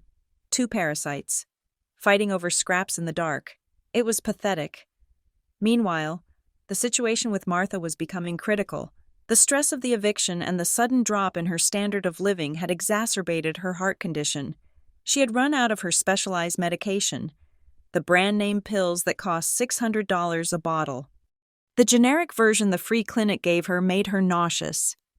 "Julian," she moaned from the mattress on the floor, her face gray and sweaty. "My chest. It feels like an elephant is sitting on it. I need the good pills. Call her. Call Aurelia. She cannot let me die. She loved me." Julian, looking at his mother's suffering, finally broke. He swallowed the last shards of his pride. He walked to the payphone on the corner. His cell service had been cut off 2 days prior, and dialed my private number. I was in a board meeting when the call came through. I saw the unknown number and handed the phone to Marcus. "Speaker," I mouthed. Marcus answered. "Ms. Everhart's office." "Marcus, it is Julian." His voice was jagged, broken. "Please, do not hang up. It is my mother. She is in bad shape. We need medication. The St. Jude protocol. Just authorize 1 refill. Please, I will do anything. I will sign whatever rights you want away. She is dying. Marcus." The boardroom was silent. My executives watched me. I did not blink. I signaled Marcus to proceed with the script. "Mr. Thorne," Marcus said, his voice as cold as liquid nitrogen. "Ms. Everhart is no longer responsible for your family's medical expenses. You are the head of the household now. Surely, a man of your talent can provide for his mother." "I have no money," Julian screamed into the receiver. "I cannot get a job. She blacklisted me everywhere I am begging you." "If it is a medical emergency, I suggest you call 911, Marcus replied smoothly. "As for the medication, perhaps you should sell some of your art, or ask your new partner, Ms. Rossi, to contribute. I hear true love is a powerful healer. Let love heal her, Julian." "You monsters," Julian sobbed. "You are murdering her." "Goodbye, Mr. Thorne." Marcus hung up.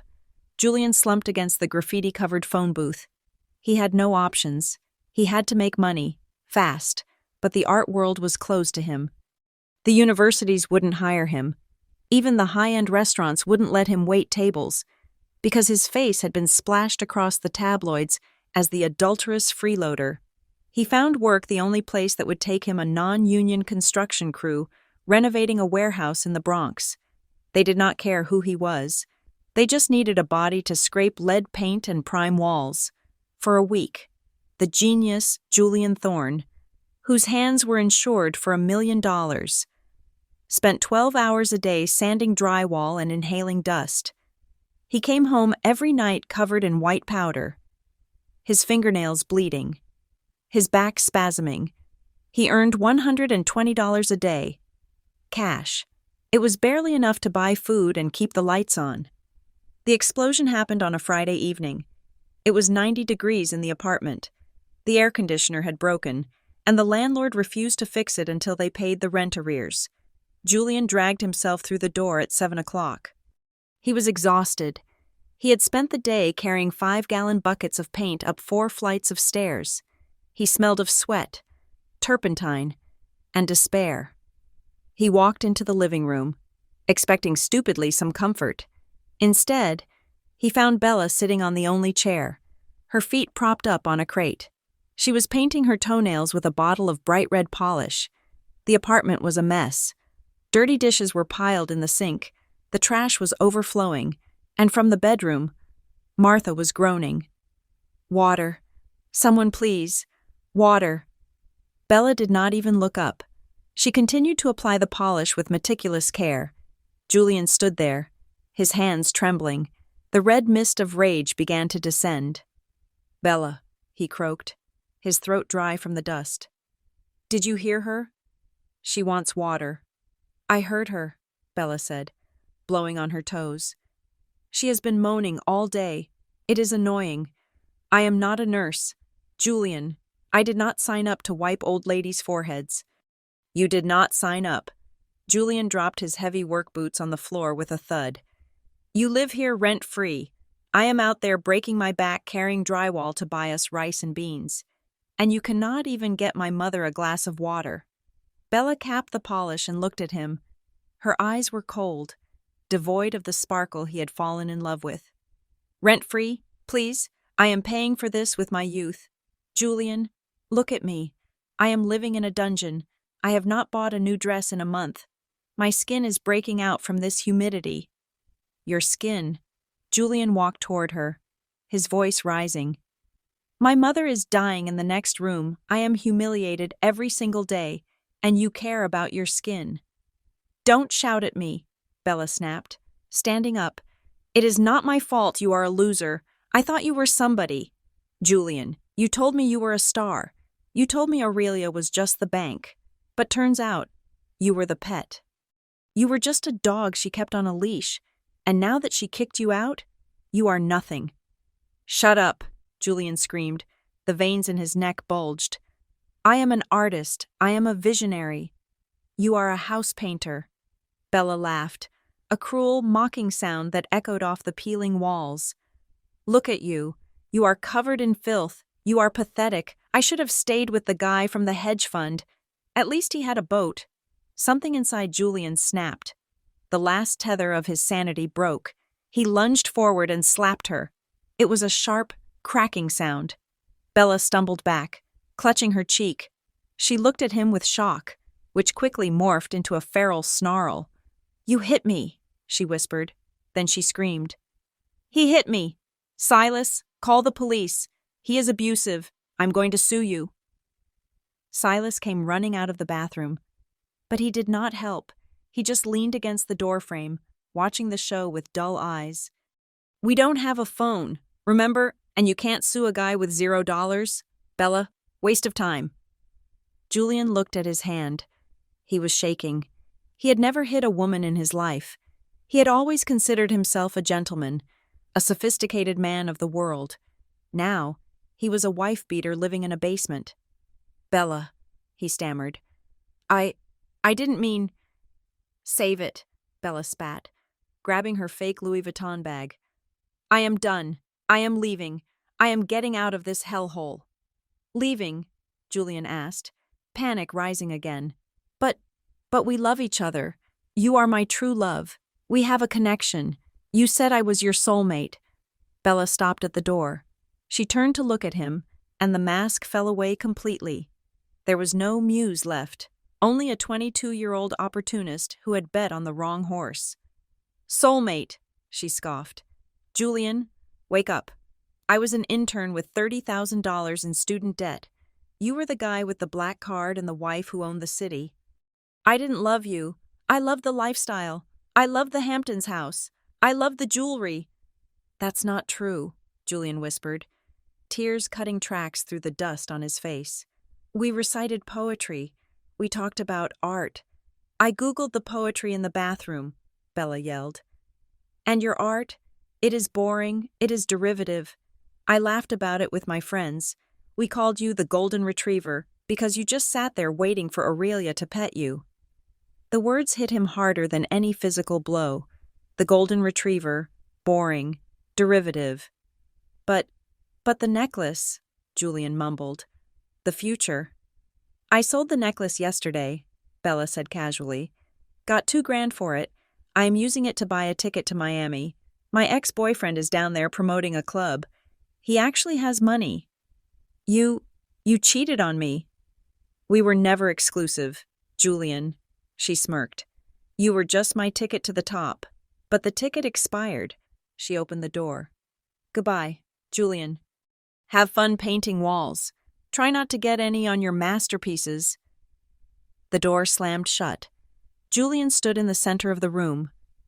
The silence that followed was heavy, broken only by the sound of Martha weeping softly in the bedroom and the drip, drip, drip of the leaky faucet.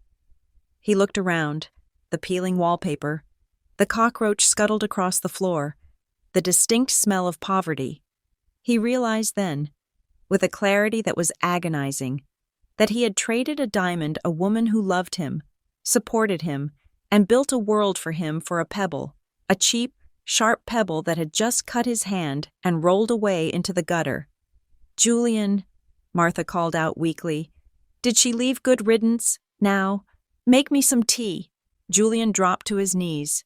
He buried his face in his paint-stained hands and let out a guttural scream. It was the sound of a man who had dug his own grave and just realized he was standing at the bottom of it. From the apartment across the hall, Cole stopped recording. He sent me a text message. "Target neutralized. The girl is gone. The subject has broken. Phase 7 complete." I read the message in my penthouse, while my personal trainer adjusted the weights on the machine. "Good set, Aurelia," he said. "You look stronger today."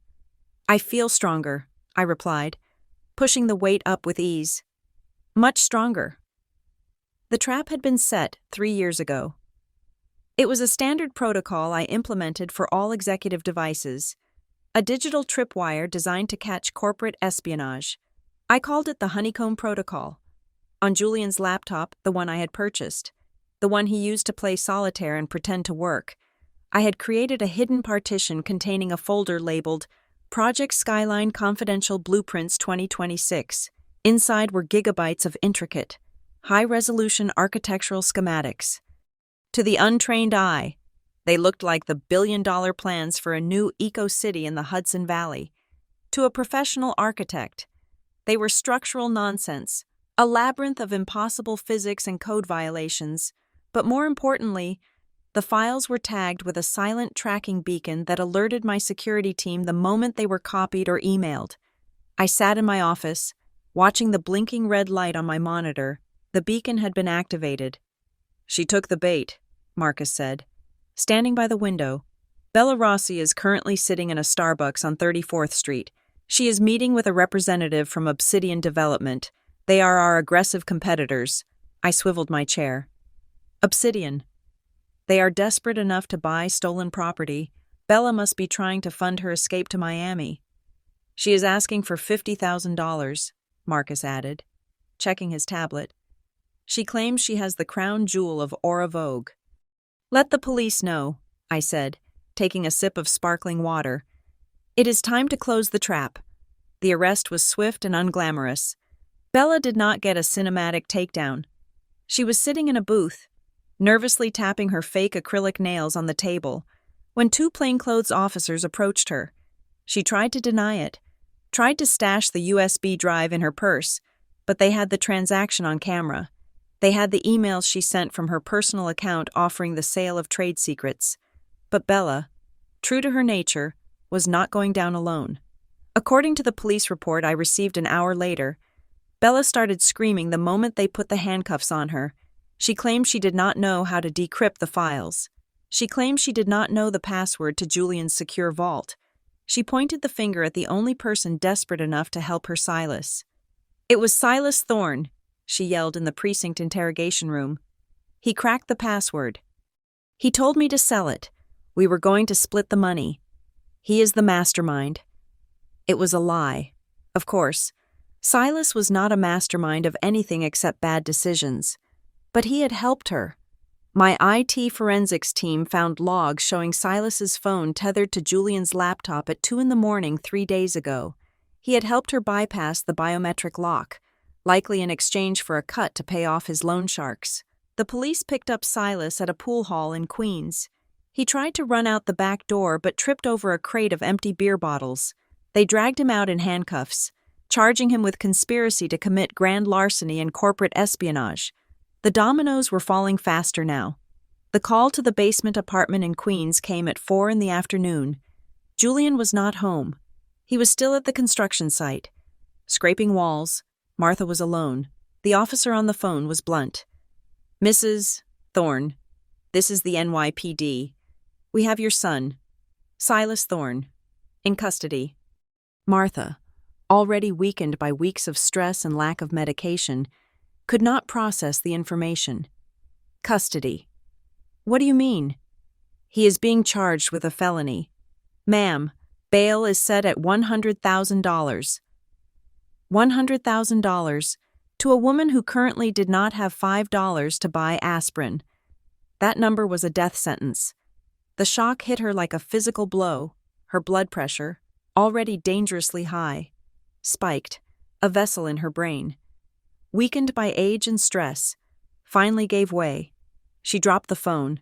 She collapsed onto the dirty linoleum floor of the kitchen, knocking over a stack of unpaid bills. She lay there for 3 hours, unable to move, unable to speak, staring at the ceiling where a water stain looked like a map of a country she would never visit. When Julian came home that evening, covered in drywall dust, he found her. He screamed for help. He ran into the hallway, banging on doors until a neighbor called 911. But this time, there was no private ambulance. There was no direct line to St. Jude's. The paramedics took her to the nearest city hospital, a massive, underfunded facility in Queens that smelled of bleach and despair. I waited 2 hours before I went. I needed the timing to be perfect. I arrived at the hospital in my chauffeured car, but I told the driver to wait around the corner. I walked into the emergency waiting room. It was a scene from Dante's Inferno. People were sleeping on plastic chairs, coughing, bleeding, weeping. The fluorescent lights buzzed with a headache-inducing frequency. I found Julian in the corner. He looked unrecognizable. The dashing scarf-wearing artist was gone. In his place was a man who looked 10 years older. His clothes were stained with white dust and sweat. His hair was matted. He was holding a styrofoam cup of coffee that had gone cold hours ago. He was staring at the floor, rocking slightly back and forth. I stood in front of him. My shadow fell across his boots. He looked up. His eyes were red, rimmed with dark circles. When he saw me, he blinked, as if he were hallucinating. "Aurelia," he whispered. His voice was cracked, dry. "Hello, Julian," I said. My voice was calm, contrasting sharply with the chaos around us. I was wearing a charcoal wool coat and leather gloves, looking like I had just stepped out of a boardroom, which I had. He scrambled to stand up, spilling the cold coffee on his pants. He didn't even notice. "Aurelia, you came, oh God, you came." He reached for me, but I took a subtle step back. "My mother, she had a stroke, a massive stroke. They have her in the ICU, but it is awful there. The machines are old. The nurses are shouting. She needs to be transferred. She needs St. Jude's, please. Aurelia, I know you are angry, but this is my mother." "I know," I said. "I heard." "Then help me," he pleaded, tears streaming down his face, cutting tracks through the dust. "Sign the check. I will pay you back. I swear. I will work for the rest of my life to pay you back. Just get her out of here. She is going to die in this place." "She might," I said impassively. "People die in hospitals every day. Julian, it is a part of life." He stared at me, horror dawning in his eyes. "How can you be so cold? She was like a mother to you." "She was a dependent," I corrected, "and she spent the last 10 years telling her friends I was a cold-hearted bank account. I'm just living up to her expectations." "And Silas?" Julian rambled, panicking, making him talk faster. "They arrested Silas. They say he stole designs. It is a mistake. Silas doesn't know anything about architecture. It was Bella that witch set him up." "Actually," I said, reaching into my handbag. "It was a joint effort." I pulled out my tablet. "Sit down, Julian. There is something you need to see." He sank back into the plastic chair, looking confused. I tapped the screen and played a video file. It was footage from inside the basement apartment, recorded 3 days ago by the hidden camera Cole had installed in the ventilation vent. On the screen, the image was grainy, but the audio was crystal clear. Julian was not in the apartment. It was just Bella and Silas. They were sitting at the small kitchen table, sharing a bottle of cheap vodka. "He is pathetic," Bella's voice rang out from the tablet speaker. She was laughing. Did you see him crying over those paintings, my legacy god? He is delusional. He has always been a mark, Silas chuckled, taking a swig of vodka. Even before Aurelia, Mom and I used to bet on how long it would take him to realize we were skimming off his allowance. The guy lives in fairyland. Julian watched, his mouth falling open. We need to cash out before he totally cracks. Bella continued on the video. I copied the files from his laptop. If we sell them, we get 50 grand. We can split it and leave him here with the old lady. Deal, Silas grinned. I'm sick of babysitting him anyway. Let him rot in this basement. He deserves it for being stupid enough to cheat on the cash cow. Right. Bella clinked her glass against his. Who cheats on a billionaire for an intern, a moron? That is who. I almost feel sorry for him. Almost. They both burst into laughter. I paused the video. The freeze frame showed Silas and Bella grinning, their faces twisted in mockery. I looked at Julian. He was frozen. He wasn't breathing. It was as if the video had reached out and ripped his heart from his chest. The betrayal of a mistress was one thing, but the betrayal of his own brother, the mockery, the realization that his entire family, the people he had destroyed his marriage to protect, thought he was a moron and a mark. They said that, Julian whispered. His voice was so quiet, I had to lean in to hear him. They said a lot more, I said, putting the tablet away. Silas has been stealing from you for years, Julian, even when you had my money. He padded his debts. He invented emergencies. And Bella, she was planning to leave you the moment the money ran out. You were never the hero of this story. You were the victim. But not my victim. Theirs. Julian began to shake. It started in his hands and spread to his shoulders until his whole body was vibrating with grief. He slid off the chair onto his knees on the dirty hospital floor. He did not care who was watching. He grabbed the hem of my coat. I am sorry, he sobbed, burying his face in the wool fabric. I am so sorry. Aurelia, you were right. You were right about everything. I was blind. I was stupid. Please, take me back. I will do anything. I will be your servant. I will never paint again. Just take me home. Please. I am drowning.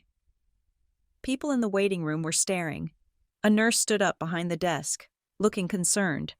I looked down at the man kneeling at my feet. This was the man I had defied my parents for. This was the man I had built a gallery for. This was the father of my children. I felt nothing, no triumph, no anger, no pity, just a vast, empty indifference. He was a stranger to me, a stranger who had made very bad choices. I gently pulled my coat from his grip. I stepped back. Stand up, Julian, I said quietly. You are embarrassing yourself. He looked up at me, his face streaked with snot and tears, eyes wide with a desperate, childlike hope. Will you help me? Will you forgive me? No, I said. The word hung in the air like a guillotine blade.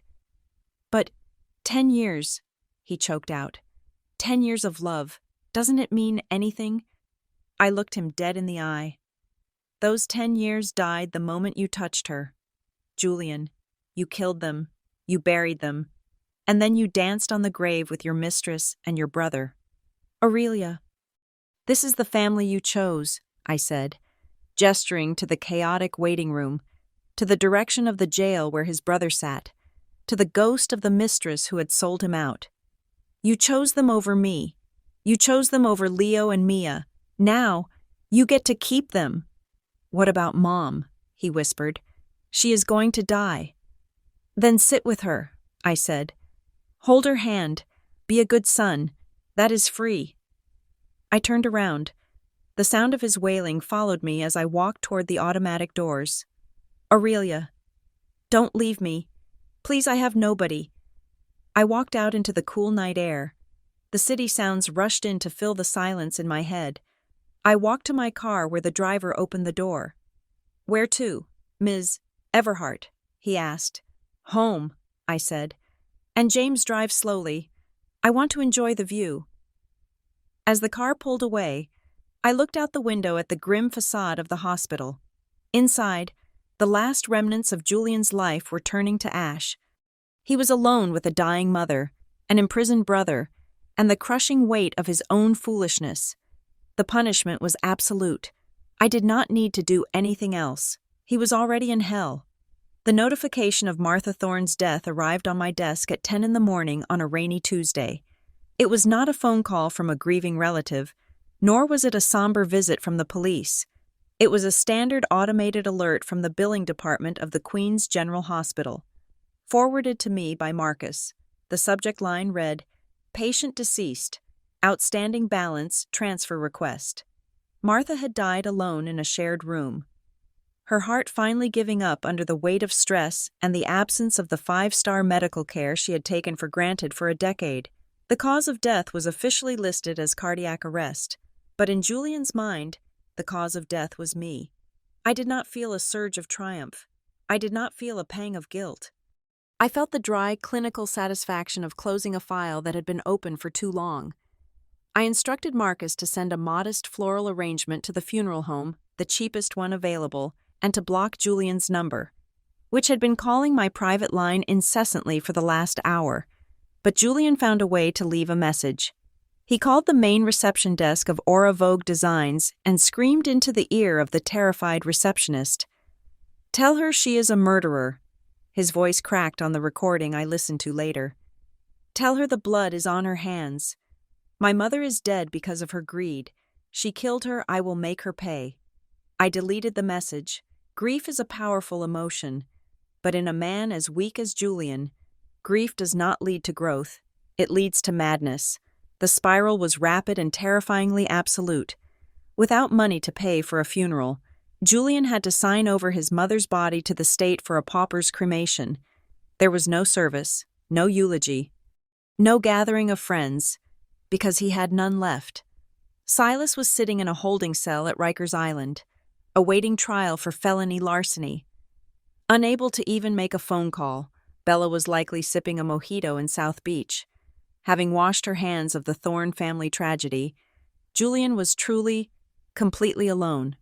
2 days after the cremation, the landlord of the basement apartment in Queens kicked him out. Julian had not paid rent in 3 weeks, and the neighbors had complained about the screaming and the smell. The landlord threw Julian's few remaining belongings, a bag of clothes and a box of dried-up paints, onto the sidewalk in the rain. "Get out," the landlord shouted, "and don't come back, you junkie." Julian was not a junkie, not yet, but he was well on his way. He spent the last $20 he had on 2 bottles of cheap vodka. He sat on the curb, drinking until the world blurred, until the biting cold of the rain felt like a warm embrace. That night, Julian Thorne, the man who used to wear Italian loafers and sip vintage Pinot Noir in a penthouse, slept in a cardboard box behind a dumpster in an alleyway. He became a ghost in the city he once thought he owned. My private investigator, Cole, kept tabs on him, though he kept his distance now. The reports became grim. Julian stopped shaving. His hair grew long and matted. His clothes, once tailored suits, were now stiff with grime and sweat. He wandered the streets of Lower Manhattan, muttering to himself, arguing with invisible critics, shouting at the sky. But amidst the madness, a singular twisted thought began to take root in his alcohol-soaked brain. I saw it in the way he would stand across the street from my office building, staring up at the 50th floor for hours, his eyes burning with a scary, focused intensity. He blamed me. He did not blame his own infidelity. He did not blame his brother's theft or his mother's entitlement. In his rewritten reality, I was the villain who had stolen his kingdom. I was the witch who had cast a spell to ruin him. And then, the thought evolved. I read the transcript of a rambling monologue he delivered to a homeless man he was sharing a bottle with in Battery Park. Cole's long-range microphone picked it up.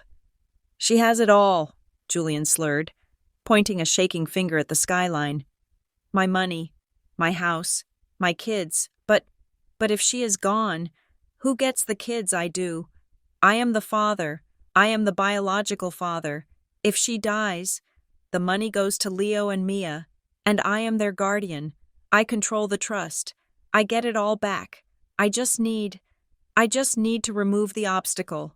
It was the logic of a desperate, delusional mind. He had convinced himself that killing me was not a crime, but a necessary legal maneuver to restore the natural order. He believed that once I was out of the picture, the courts would hand him back his children and the billions of dollars attached to them. Forgetting entirely about the restraining orders, the criminal record, and his own incompetence, he began to plan. On a Saturday afternoon, Julian walked into a hardware store on Canal Street.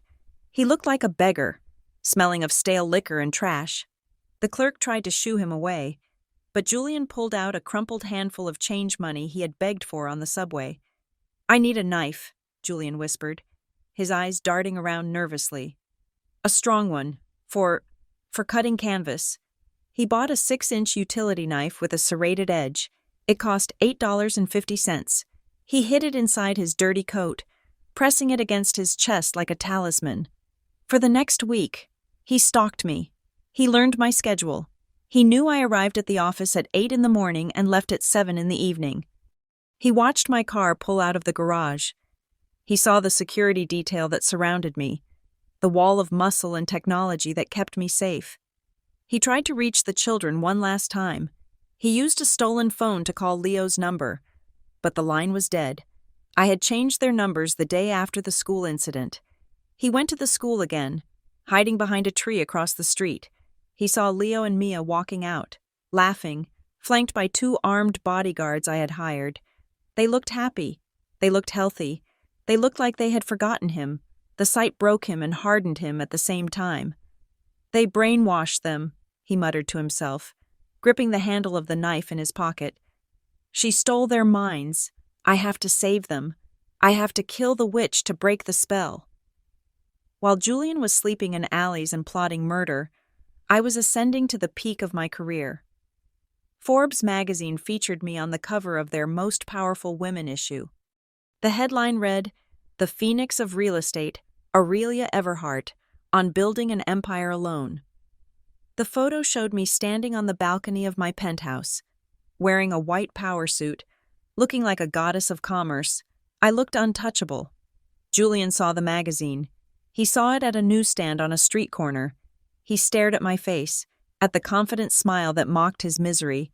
He ripped the cover off the magazine and shoved it into his pocket, right next to the knife. "Soon," he whispered, "soon you will not be smiling." The opportunity he was waiting for arrived in the form of the Aura Vogue Winter Gala. It was the biggest event of the season, a black-tie launch party for my new ethereal furniture collection. We had rented out the grand hall of a historic museum. The guest list included senators, celebrities, and the elite of New York society. It was to be a night of glamour, champagne, and triumph. It was also, unbeknownst to the public, a trap. Marcus and I knew Julian was watching. We knew he was desperate, and we decided to give him an opening. "The security protocols for the gala are tight," Marcus told me 2 days before the event. "But I have left the back door open. Julian still has his old Foundation ID badge. I instructed the security team not to deactivate the clearance code for the service entrance at the museum. If he tries to scan it, the light will turn green." "You want him to get in?" I asked, raising an eyebrow. "I want him to try," Marcus said, his voice dark. "We need him to commit a definitive act. Aurelia, stalking is hard to prove. Attempted assault with a deadly weapon in front of 500 witnesses, that is a life sentence. That is the end of the threat forever." I looked at Marcus. It was a dangerous game. I was effectively using myself as bait to lure a madman into a cage, but I was tired of looking over my shoulder. I wanted it finished. "Do it," I said. "Let him in." The night of the gala arrived. The city was dusted with snow, beautiful and cold. I wore a gown of silver sequins that shimmered like armor. My hair was styled in Hollywood waves. I felt powerful, but beneath the silk and diamonds, my muscles were coiled tight. Julian was there. He had spent the day trying to clean himself up in a public restroom. He had stolen a waiter's uniform from a delivery truck, ill-fitting trousers and a white shirt that was tight around the neck. He had shaved his beard with a dull razor, leaving his face raw and bleeding in patches. He looked manic, his eyes feverish, his movements jerky. He waited until the event was in full swing. The music was loud, a symphony orchestra playing waltzes. The laughter of the guests echoed off the high ceilings. Julian approached the service entrance at the back of the museum. His heart was hammering against his ribs like a trapped bird. He pulled out his old ID badge. The plastic cracked and faded. He prayed to a god he no longer believed in. He held the badge up to the reader. Beep, the light turned green. The heavy steel door clicked unlock. Julian let out a breath he didn't know he was holding. He thought it was fate. He thought the universe was finally aligning to help him. He slipped inside, into the dark, concrete corridors of the museum's underbelly. He moved through the shadows, avoiding the catering staff who were rushing back and forth with trays of hors d'oeuvres. He knew the layout of the building. He had hosted events here in his former life. He navigated the maze of hallways until he reached the heavy velvet curtains that separated the service area from the grand hall. He peeked through the gap in the fabric. The room was dazzling. Crystal chandeliers hung from the ceiling like frozen fireworks. The air smelled of expensive perfume and money. And there, in the center of the room, standing on a raised platform, was me. I was holding a microphone, preparing to give my speech. I looked radiant. I looked like everything he had lost and everything he hated. Julian gripped the knife in his pocket. The serrated edge dug into his palm. But he did not feel the pain. All he felt was the burning, white-hot desire to destroy the woman who had humiliated him. "You took my life," he whispered to the darkness, his voice trembling with madness. "Now I take yours." He stepped back into the shadows of a large marble pillar, just a few feet away from the stage. He was invisible. He was a predator lying in wait. He watched as I smiled at the crowd, as I thanked them for coming. He waited for the moment when the applause would die down, when I would step off the stage and walk past his hiding spot. He imagined the look of shock on my face. He imagined the gasps of the crowd. He imagined the feeling of the knife sinking into the silver dress. He did not see the security guards positioned on the balcony above, watching his every move through thermal cameras. He did not see Marcus standing near the stage, his hand hovering over his earpiece. Julian thought he was the hunter. He had no idea he was the prey, walking voluntarily into the slaughterhouse. I finished my speech. "And to everyone who doubted us," I said, my voice ringing clear and strong, "thank you. You were my greatest motivation." The crowd erupted in applause. I handed the microphone to the host and began to descend the stairs. Julian tensed, his muscles locked. He drew the knife from his pocket, the metal glinting dully in the dim light. Now, his mind screamed, "Do it now!" He took a breath, his eyes fixed on my throat, and prepared to lunge. The distance between us was 10 feet. 10 feet between him and his twisted version of justice. 10 feet between the gutter and the history books. He stepped out of the shadows. The grand hall of the museum was a kaleidoscope of diamonds, velvet, and the flash of photographer bulbs. 500 of New York's elite sat at round tables adorned with white orchids and crystal candelabras. I stood on the raised stage, the spotlight warming my skin, feeling not like a survivor, but like a conqueror. I adjusted the microphone, my voice echoing clearly through the vaulted chamber. "Independence," I said, looking out at the sea of faces, "is not just a financial state, it is a state of mind. For too long, women have been told that our value lies in our ability to support others, to be the silent foundation upon which men build their castles. But I am here tonight to tell you that we are the architects, we are the builders, and when the foundation is threatened, we do not crack, we will renovate." A ripple of applause moved through the room. I smiled, a genuine, radiant smile. This collection, ethereal, is dedicated to the idea that strength can be beautiful, that you can be soft like silk and unbreakable like steel. It is for anyone who has ever had to rebuild from the ashes. The applause grew louder, a thunderous wave of approval. It was at that exact moment that the darkness moved. From the heavy velvet curtains to my left, a figure burst forth like a demon escaping hell. It was Julian, but it was not the Julian anyone in this room remembered. Gone was the charming artist in the bespoke tuxedo. In his place was a specter of madness. He was wearing a waiter's uniform that was 2 sizes too small, stained with grease and sweat. His hair was wild, matting around a face that was gaunt and covered in patchy stubble. His eyes were wide, burning with a terrifying, feverish light. He did not run. He lunged. He moved with the desperate, jerky speed of a starving animal spotting prey. "You stole it!"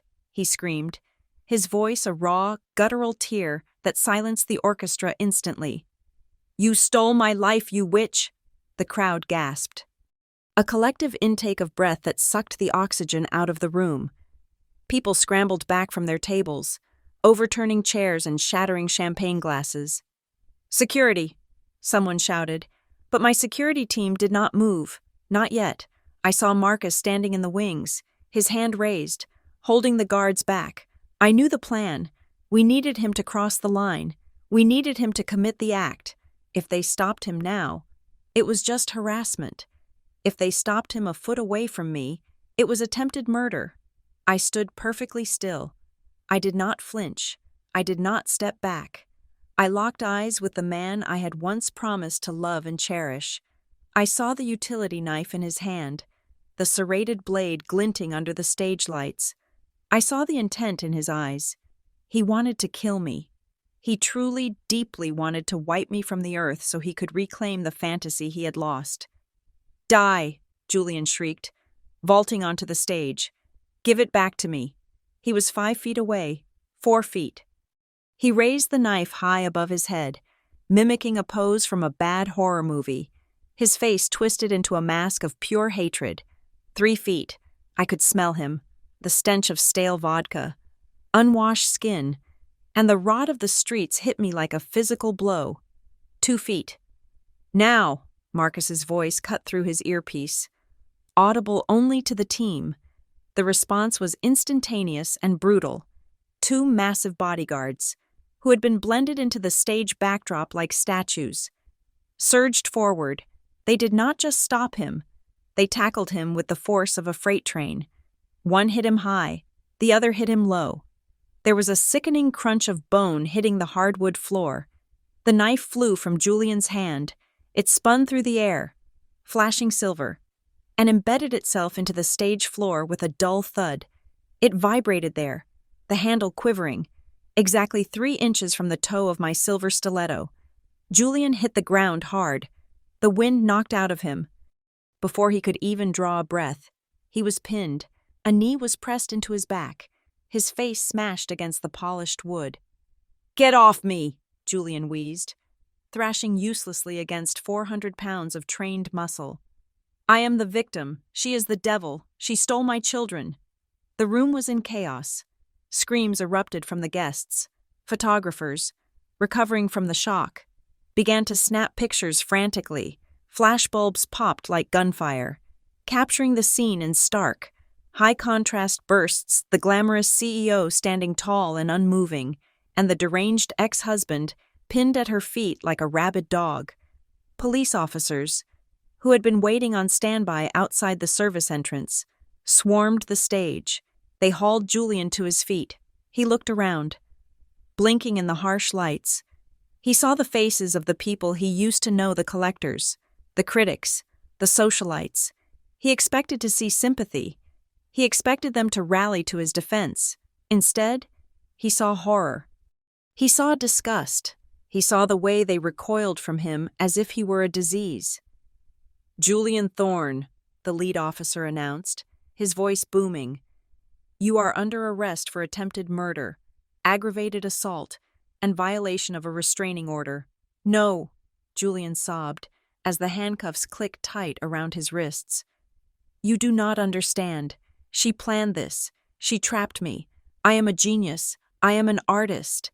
I stepped forward then. I walked to where the knife was stuck in the floor. I looked at it. Then I looked at him. "You are not an artist, Julian," I said. my voice amplified by the microphone I was still holding. "You are just a man who could not paint his own future. So you tried to slash mine." He lunged at me again, spitting foam, but the officers dragged him back. "Take him away," I commanded. They dragged him off the stage. He kicked and screamed, wailing about injustice, about his mother, about the unfairness of the universe. His voice faded as they hauled him through the service exit, back into the darkness where he belonged. The room was silent. A heavy, stunned silence hung over the grand hall. Everyone was looking at me, waiting to see if the Iron Lady would finally crack. They expected tears. They expected a faint. I reached up and smoothed a loose strand of hair back into place. I signaled the conductor of the orchestra. "Maestro," I said calmly, "please, play something uplifting." Then I turned back to the audience. I picked up my glass of champagne from the podium. "Ladies and gentlemen," I said, my voice steady, betraying not a tremor of fear. "I apologize for the interruption. It seems we had some uninvited trash that needed to be taken out. That was merely a remnant of a past I have long since discarded. Now, where were we? Yes, the future." I raised my glass. For a second, nobody moved, and then, slowly, a single person started clapping, then another. Then the entire room rose to their feet. It was not polite applause. It was a roar, a standing ovation that shook the chandeliers. They were not clapping for the furniture collection. They were clapping for the woman who had stared death in the face and ordered a waltz. I stood there, bathing in the adoration, and for the first time in 10 years, I felt completely, utterly safe. The legal proceedings were swift and merciless. With the video footage from the gala, combined with the evidence of his financial fraud and the testimony of the security team, Julian's defense attorney, a public defender who looked exhausted just looking at the file, had nothing to work with. Julian tried to plead insanity. He claimed I had gaslighted him into madness, but the forensic psychiatrist I hired demolished that defense. He testified that Julian was not insane. He was a narcissist suffering from a collapse of ego, fully aware of his actions but unable to accept the consequences. The jury deliberated for less than 2 hours. The verdict was guilty on all counts: attempted murder in the first degree, aggravated stalking, corporate fraud. The judge, a stern woman who had no patience for entitled men who used violence to solve their problems, threw the book at him. "Mr. Thorne," she said at the sentencing, "you had every advantage in life. You had a wife who supported you, children who loved you, and a career that was handed to you. Instead of gratitude, you chose betrayal. Instead of humility, you chose violence. You are sentenced to life in prison without the possibility of parole for 25 years. Julian collapsed in the courtroom. He had to be carried out by the bailiffs, weeping like a child. Silas and Bella did not fare much better. Silas took a plea deal for the corporate espionage charge. He was sentenced to 8 years in a federal penitentiary. Bella, terrified of prison, tried to turn state's evidence against Silas, but her own emails damned her. She was convicted of grand larceny and conspiracy. She was sentenced to 5 years. The Muse would be spending her 20s in a cell wearing an orange jumpsuit that definitely was not designer.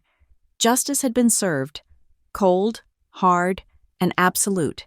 3 years later, the sun over the Mediterranean Sea was a different kind of gold than the sun in New York. It was warmer, softer. I sat on the terrace of a villa in Monaco, the scent of lavender and sea salt filling the air. I put down my tablet. The stock reports for Aura Vogue Europe were excellent. We had just broken ground on a new luxury resort in Nice. "Mom, look at this." I looked up. Leo, now 13, was running up from the beach. He was tan, tall, and smiling.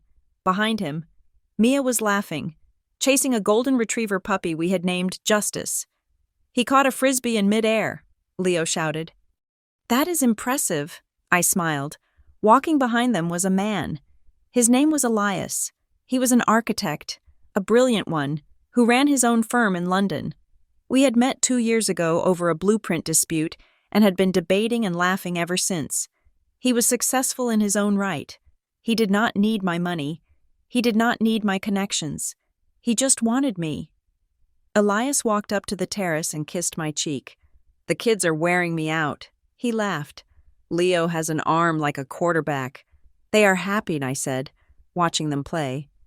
We are happy, Elias corrected me, pouring 2 glasses of chilled rosé.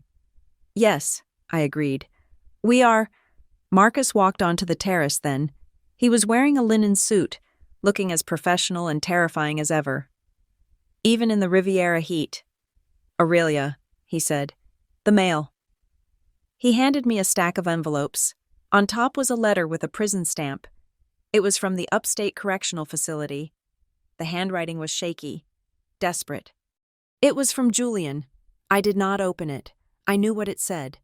He sent one every few months, pages of begging, asking for money for the commissary, asking for a lawyer to file an appeal, asking for forgiveness, blaming the weather, the guards, the food, never taking responsibility. He is asking for funds again, Marcus said dryly. He says he wants to start an art class in the prison, but he cannot afford supplies. I looked at the letter. I looked at the man I used to be married to, reduced to a beggar in a cage of his own making. I looked at Elias, who was throwing the frisbee for my son. I stood up and walked to the outdoor fireplace where a small fire was crackling for the evening ambiance. He wants to paint, I asked. That is what he says, Marcus replied. I tossed the unopened letter into the fire. I watched the paper curl and blacken, the ink disappearing into smoke. Send him a package. Marcus, I said, watching the flames. Go to the dollar store. Buy the cheapest set of watercolor paints you can find, the kind made for toddlers, and a coloring book. A coloring book. Marcus raised an eyebrow. Yes, I smiled. A cold, satisfied smile. Let him color inside the lines. He needs to learn that there are boundaries he cannot cross. Let him paint the dreams he burned down with his own hands. Consider it done, Marcus said. I turned back to the view. The sun was setting, painting the sky in streaks of violet and crimson. I took Elias's hand. The past was ash. The future was wide open. And I, Aurelia Everhart, was finally, truly free. Thank you so much for listening to this story. I hope you enjoyed the journey of Aurelia and her ultimate revenge. Please comment below and let me know where you are listening from. I would love to connect with you and hear your thoughts on Julian's fate. Was it too harsh, or did he get exactly what he deserved? Don't forget to subscribe to the Scarlet Revenge Stories channel for more dramatic tales. Like this video, and smash that hype button to help this story reach even more people. Your support means the world to me.